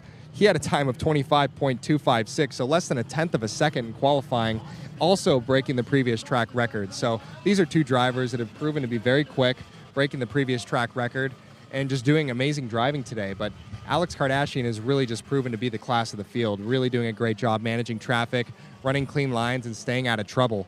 And we have seen there has been a lot of trouble for a lot of karts out there today. So we haven't talked about the racing line and how important that is when you're on track. What goes into finding that perfect race line when you're lapping cars, when you're passing cars, and when there's just so much going on? Usually on a track like this, the racing line can be fairly obvious, but in some corners like the chicane, I've seen hundreds of different lines from these different drivers, and we have a mix of college students and different racing experience, and it's interesting to see the different ways that people have found ways to get around karts quickly and run the fastest lap time. So typically, the fastest race line is going to be the shortest distance around the track, but it's a combination of many things and just depends on what kind of grip there is out on the track. On a hot day like this, the line could change every lap. And how do you know that the line is changing? Are you just constantly looking up or looking around? You mentioned before that they don't have mirrors. So what are you doing as a driver? So, we're looking at a very aggressive pass by our leader here, Alex Kardashian, and it's honestly surprising to see him being that aggressive with the lead that he has, because he really has everything to lose if he were to get into an accident with a back marker or somebody that's running slower back in the race. So, very, very risky passes there. So hopefully he can stay out of trouble as we see him coming up on another group of lap traffic. But back to your question about the racing line, it's not necessarily something that you can really see or feel. It's just you experiment every lap and you just respond to what the tires are telling you that they have. And on a hot day like this, the grip is going to get worse and worse throughout the race. Oh, and that's number 24, Michael Cruz, who we were covering earlier. It looks like he might be coming to a stop and maybe out of this race. So that's really unfortunate. He was the leading rookie, so it looks like that'll move up Caden Taylor into the 4th position. Which, like we mentioned before, Caden Taylor, he's been actually having a pretty great race. He had that spin earlier where he lost 2 positions, and he's the rookie from Phi Gamma Delta, and really having a good race today. Yeah, you really couldn't ask for much more. He has driven a very clean race. He had that 1 spin earlier, as you mentioned, but still doing a great job to recover and keep his cool. And now we're looking back at our leader, and Jacob Petticord, last year's winner. He's got a line of 4 or 5 cars right in front of him. As we hear the crowd cheering, might I add, it's a sold-out crowd here today, which is just incredible to see everybody coming out after, we had the pandemic and COVID and not running the race in 2020. So I think it's just great to see all the fans out here and everybody supporting all these drivers and teams. It truly is so much fun to be here. It's not only is Purdue Grand Prix just a race one day that is celebrated at Purdue, it's celebrated all month long, really. I mean, everyone's out. They are celebrating, cheering on their teams. A lot of the times, while you just have one driver and you have the crew, you have the engineers, you also have an entire organization behind you. And like we're saying, how we have Jimmy Simpson Racing, how he's basically a legend of the Purdue Grand Prix. But we also have fraternities, sororities, dorms, organizations, people from all over, from IUPUI coming out here for an amazing race like today. And what a great race it has been. There has been nonstop action, accidents happening at turn 2 and every other corner, but it's all about having a lot of fun. And you could tell that all these teams out here are just having a blast, being able to race against each other, some good spirited competition and some great racing for the fans. So Kyle, a lot of these karts, they look the same, but they also look a little bit different. Obviously, you have different colors and different numbers, but can you talk about the importance of the roll cage and how the differences in your go-kart can actually make or break a race? Yeah, setup is everything, and you could tell some of these teams, like Jimmy Simpson Racing, those teams have a lot of experience, and you could tell they know how to set up a fast kart around this track. For some of these rookie teams or some of these people that might not have as much experience, they're probably not going to have the perfect setup and have everything tuned quite exactly the way it needs to be, but next year, you never know. Another team could really learn a lot from this race and come around and really be a front runner at any given moment.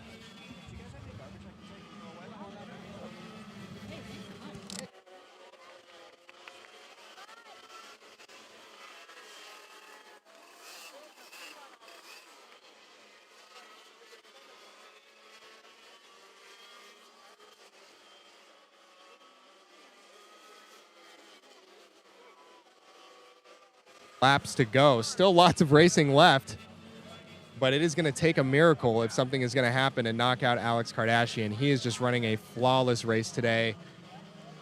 Seems to just have the field covered. So if he can keep this up, I would say he's got the race in the books. But as we know, we've seen a lot of accidents. We've seen a lot of things happen. Nothing's over until we see that checkered flag.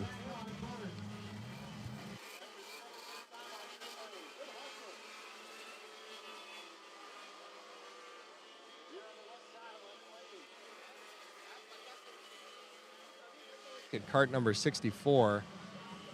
That kart seems to be jumping around a lot more than any other karts. I'm not sure if he took damage earlier in the race or what exactly is happening with kart 64, but kudos to that driver for hanging on to that ride because it looks very bumpy. That is Caden Taylor. That is our 4th place runner at the moment, so he is doing an excellent job, and our leading rookie.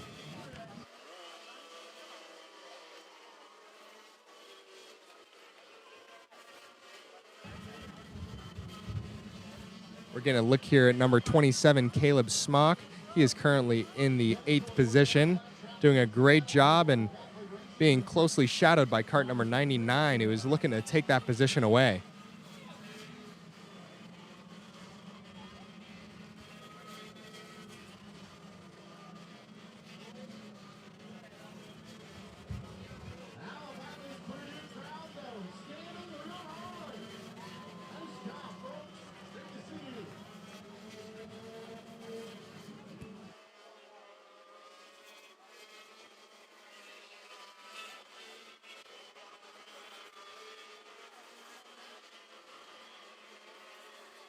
Taylor again, see that cart jumping around on the track, trying to get by the cart right in front of him. Now, looking at Caden's bio, it looks like he's been racing for 5 years, so that is somebody with experience. As a rookie, even though he might be classified as a rookie, he has 6 years of racing experience. So that just shows that anybody who comes here, whether you're labeled as a rookie or a veteran, you don't know the background of some of these drivers, and he's showing today, running 4th place, that he has that experience and it's paying off.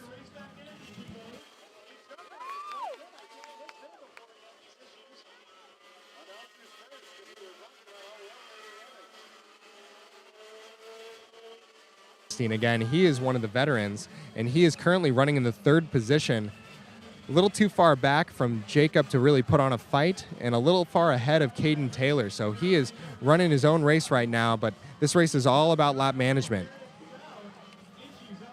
And that is Caleb Smock in the number 27 cart. Looks like they're getting it back to the pit lane. Hopefully they can make some repairs and get that cart back out there. Looks like Caleb also has raced karts since 5 years old. So that is very impressive, having some backgrounds, and another person who's a rookie in this field who's been racing go-karts since a very young age.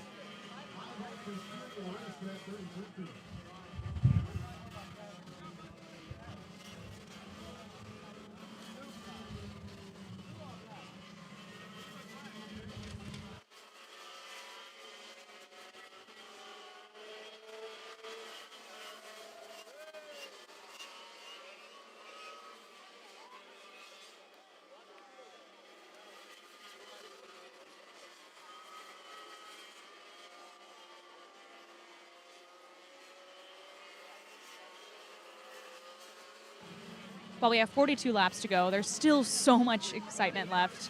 And I gotta say, Kyle, what do you think is going to happen in this final stage of this race? Well, as we're seeing Alex Kardashian in the 55 make a pass on Alex Augustine in the number 86, that is the 3rd place runner. So really Alex Kardashian is building a very big lead for himself.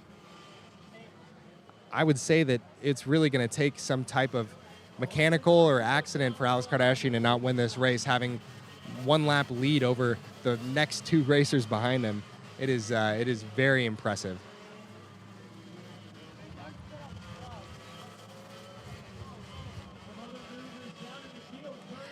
The Purdue for Life Foundation is a proud sponsor of the 2022 Purdue Grand Prix.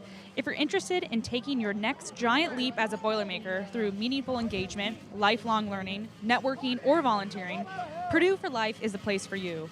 Stay connected, get involved, and give back with Purdue for Life.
Leader Alex Kardashian in the number 55.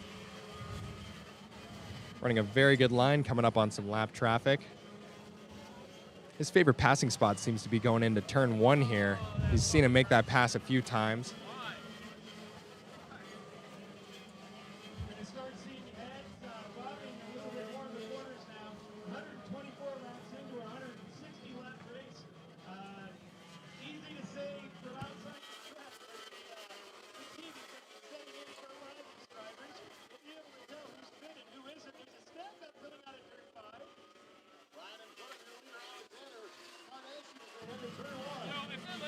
We see Caleb Smock being rolled away again. We saw him going into the pit lane earlier, so it looks like he's having trouble getting that cart back running.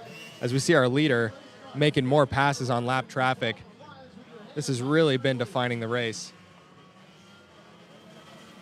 Here we see number 1, Jacob Petticord, trying to get by some lap traffic.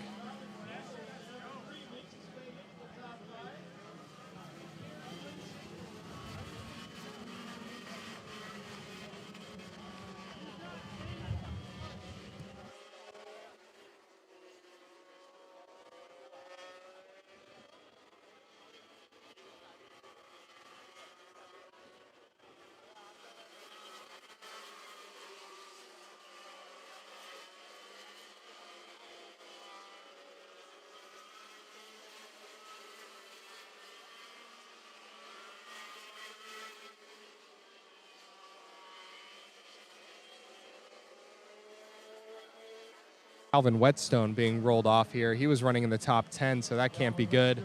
As we see the cart number 14 slowing down, coming into the pit lane. We have 33 laps to go, so we have run a lot of laps here. We're at 128 laps running this race.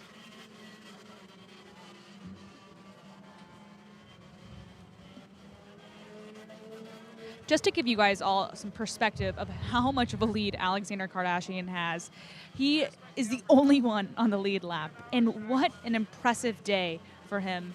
I mean, with Jimmy Simpson Racing, you know that he just has an incredible crew, an incredible cart. It's an incredible day for him. But that doesn't mean that there's still a lot going on behind the scenes as well.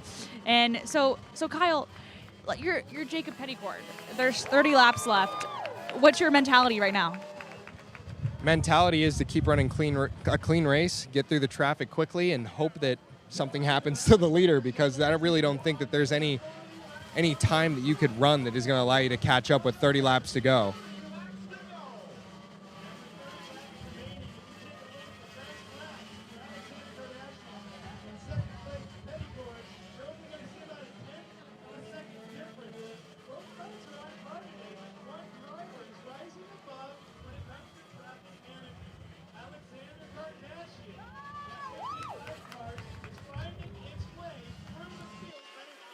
And here we're looking with 30 laps to go, 29 laps to go now as they cross start finish.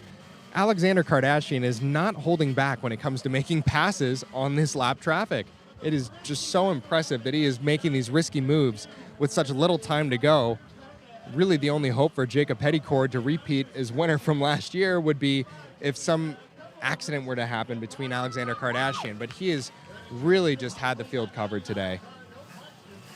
So Kyle, with your racing experience, you've raced through the Road to Indy ranks, through Indy Lights champion, raced in Indianapolis 500 2 times. Would you be racing like Alexander Kardashian in this moment? I'd like to think so, but honestly, I've never driven on this track. I've never built these karts, so it's really hard to say, but I think that it's so impressive what all these students have been able to do, and with all their amount of experience and being able to run on this track, I think it's just incredible to see what they've been able to do today. And I think it's been an amazing spectacle for everybody. They don't call it the greatest spectacle in college racing for nothing.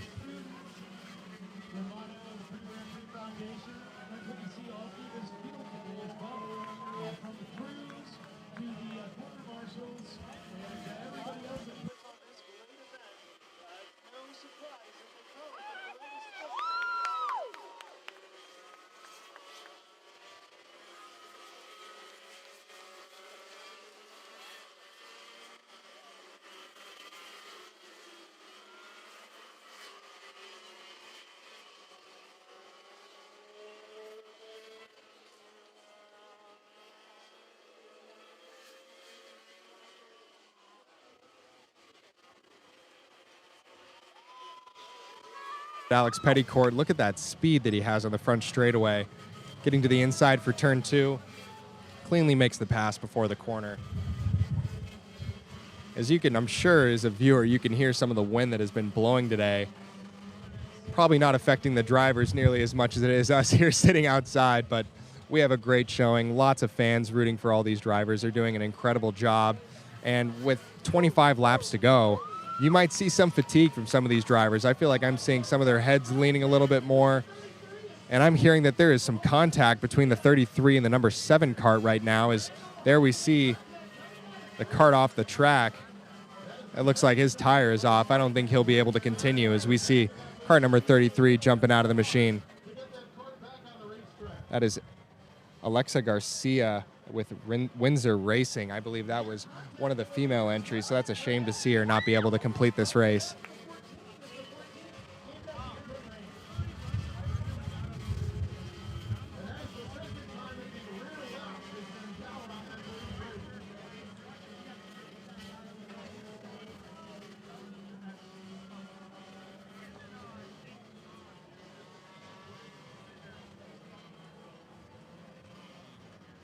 So Kyle, I have a fun fact for you.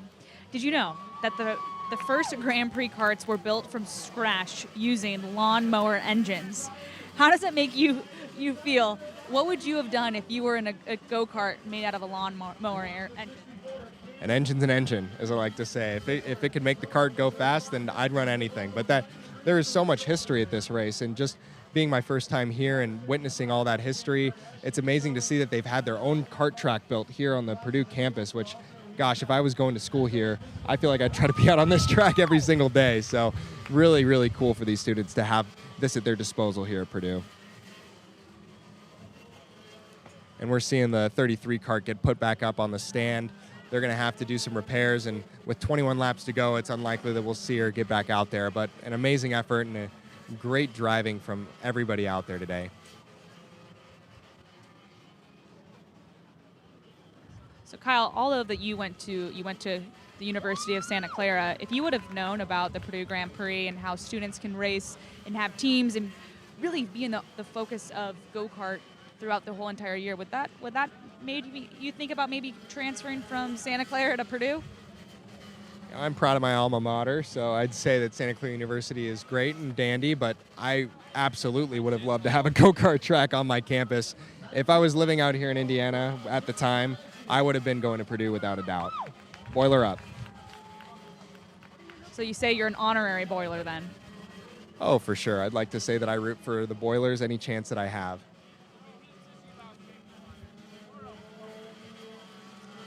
And we are at 19 laps to go. The laps are ticking away. Hasn't been a lot of changing with the order, but I'm going to do a quick run through of the top 10. We still have number 55, Alexander Kardashian, racing with Jimmy Simpson Racing, leading the way. Currently has a 2-lap lead over Jacob Petticourt in the number 1, racing with Cavalry Racing and JSR.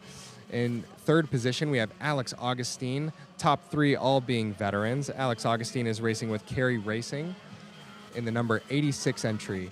In fourth, we have our rookie, Caden Taylor, who we saw earlier, who had that spin but has made a great recovery. He's racing in the number 64 cart for Phi Gamma Delta. In the fifth position, we have Colin Campbell, another veteran, in the number 3 cart, having a great race today for Carey Racing. In the sixth position, we have Nick Gutierrez, another rookie, the number 77 cart. In seventh, we have Tim Adams, another veteran, number 52. In eighth place, we have number 6, James Geist. In ninth, we have number 88, Cole Hain. And then in 10th position, we have number 99, Brendan Trent. So a little bit of movement in that top 10 near the bottom of the pile, where we're seeing people get into accidents, moving around. So there's been a little bit of movement in the top 10, but we have 16 laps to go here. Alexander Kardashian is just leading the way, has been dominant this whole race. Currently has the fastest lap in the race with a 25.5. Next closest would be Jacob Petticourt with a 25.6. So really the lap times are not too far apart, but it's not about lap times today. It's about managing traffic. That's what it's shown. So let's talk a little bit about that. There's a difference between qualifying, and obviously Jacob Petticourt and Alexander Kardashian are quick on track. But you're right, it doesn't really matter how you qualified. It's just how you are able to keep that pace throughout the race as well. Can you talk about the difference between qualifying and the actual race and how that can play into your finishing result? Yeah, I think that on such a short track, a lot of the karts are going to be very close, as we saw with the top two drivers being within a tenth of a second in qualifying. But on a 160-lap race, qualifying is fine, but you're going to be passing every single kart on the track, it seems, throughout the race. So it's going to be all about traffic management. It's not going to be about where you start the race. As we've seen, Alex Kardashian starting at front, he had the fastest kart, but he was the best today at managing traffic as well. If he wasn't able to make the passes he was making today, I don't think he would be the driver in the lead.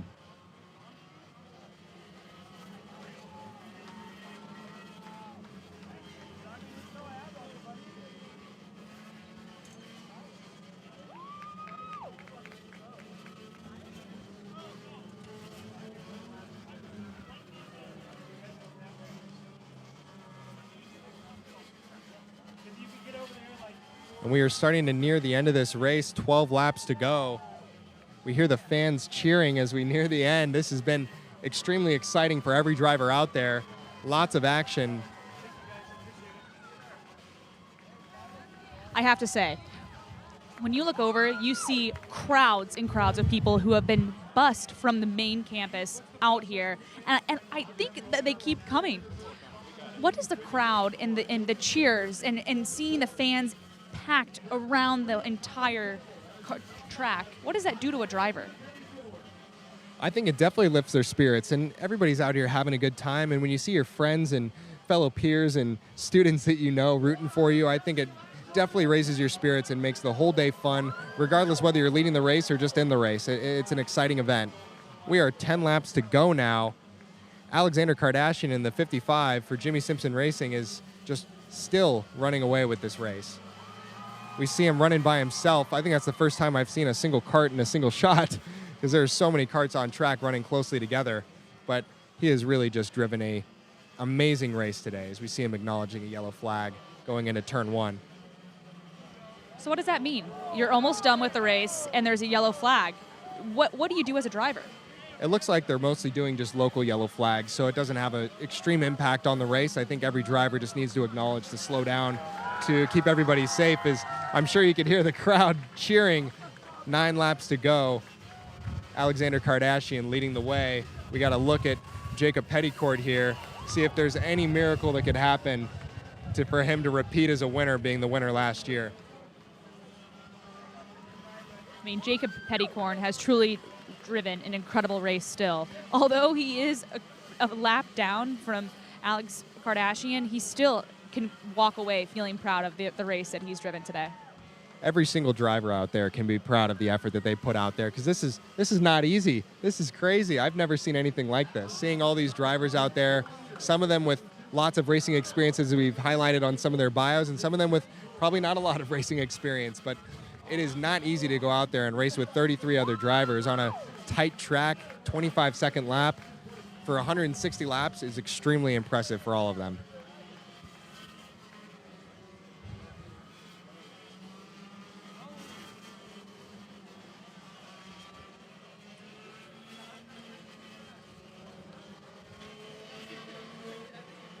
Just watching the car of Jacob Petticord drive around, you could see his head sliding around in the car. I feel like lap one, his neck wasn't quite as sore as it probably is after almost 160 laps. As we see kart number 14 coming into the pits, it's Trevor Lewis. Looks like maybe having an issue. Alex Kardashian crossing the finish line, 5 laps to go. Can he hold on, Liz? You would think so. You would think that after dominating the race today, dominating qualifying, practices, that with 5 laps to go, he truly could finish strong. And Kyle, what's going through Alex's head? Is it adrenaline? Is he being focused? Is he excited? You can't celebrate too early. Like, what's he thinking? I'm sure he's just doing what he's done the entire race, as we still see him going on the inside of 2 cars going into turn 2 with 4 laps to go. I honestly commend him for the risk that he's willing to take. He's showing that regardless of where he is in this race, he's not afraid to take a little risk and really push the kart. Definitely made it very exciting for us as commentators to watch him making these amazing moves, regardless whether he's leading or not. as we see him make a great pass going into turn 1.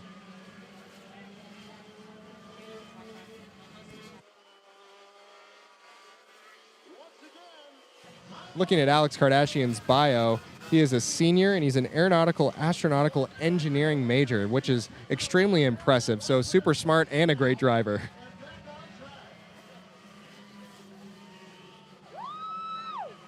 We have 3 laps to go, 2 laps to go. Alex is just flying. I feel like the laps are counting down extremely fast. It's really going to take a miracle if anything's going to change, but just hats off to his driving today. He's shown that not only was he the fastest kart, setting the new lap record in qualifying, he's also been able to maneuver through the field better than any of the other drivers, and this is a very well-deserved victory and very impressive. White flag is flying, 1 lap to go. We hear the crowd roaring for Alex Kardashian.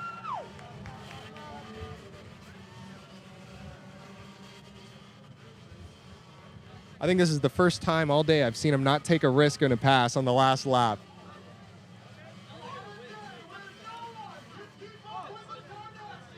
Coming around the last corner, he is going to the finish line as he celebrates winning the race. Amazing day for Alex Kardashian. Finger in the air, celebrating this victory. Just an amazing drive.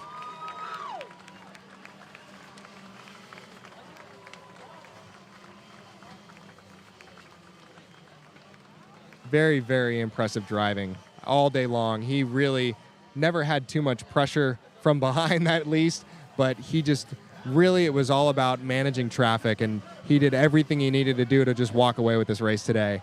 The Purdue Grand Prix winner for the 65th running of the Purdue Grand Prix. Just extremely impressive. And now let's do a quick read-off of the top 10 finishers. Winning the race, obviously, we have number 55 with Alex Kardashian. Coming in second, last year's winner, Jacob Petticord, who ran a great race today as well. In third, we have Alex Augustine. Fourth, we have Caden Taylor. And in fifth, we have Colin Campbell.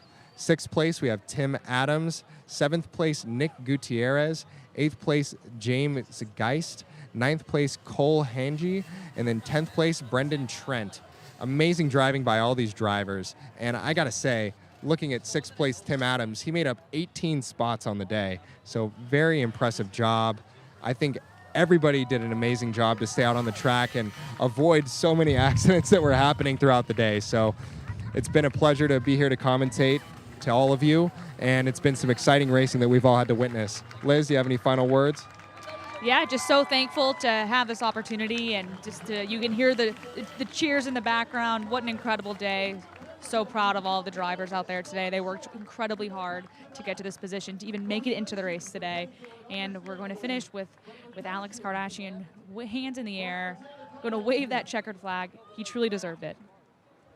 Yeah, just class of the field today, absolutely deserved. As we see him trying to get his helmet off here to wave to all the fans. We have students that are just leaning up against the fence to get a look at Alex Kardashian after winning in such impressive fashion.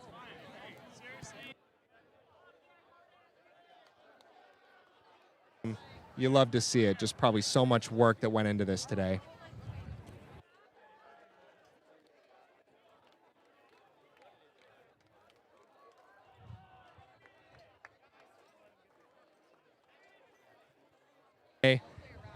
Thank you, everybody, for tuning in. I hope you enjoyed the race. And tune in again next year as we see Alex drinking that milk here. Beautiful to see. Thank you, everybody, so much. Tune in again next year for the 66th running. Take care. Race fans, how was that race? Race 65! We're here with our winner, Alexander Kardashian. Alexander, what's the initial emotion right now? What are you experiencing? Feels good, obviously, to come off and win. So I'm kind of tired. It's a long race, man. Absolutely, 160 laps. Was there much of a strategy going in? Did you have a plan before lap 1 started? Yeah, everyone told me to be patient, take my time, be careful. I kind of ignored that for the first half of the race because I was kind of dumb, I guess. It's a learning experience, right? My first time endurance racing, but about halfway through, I kind of settled into it and then got a little bit smarter. Absolutely. Previous pole winner as well. Does this feel a little bit like redemption for you? Oh, definitely. Last time I took myself out early, my own mistakes. This time I definitely redeemed myself. Hopefully redeem myself a little bit. Well, tell me about your team. Tell me about everybody that helped you get here today, help you taste the milk. I gotta thank everyone, right? We pulled an all-nighter last night. So JSR, Jimmy Simpson Racing, huge thank you to them. All of my crew guys pulled an all-nighter last night, right? We were up till literally 5 a.m. So thank you to every one of those guys. Thank you to my dad. He came out, he worked all night with us. I mean, and finally, Allison Racing Engines. You're a senior in aerospace engineering. Was this the last chance for you? This is the only one I needed, I guess. I only need one. It's perfect on the last try for Alexander Kardashian, your race 65 champion.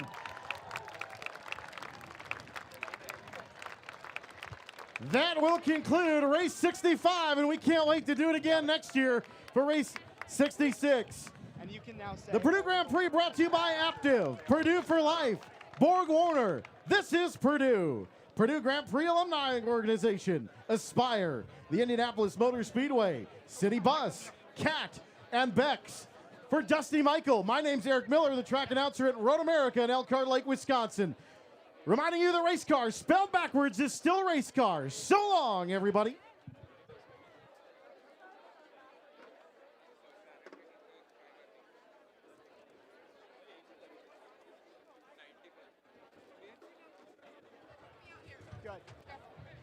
To everyone that came, thank you so much. This has been Race 65, and it's been an honor to have you all out here.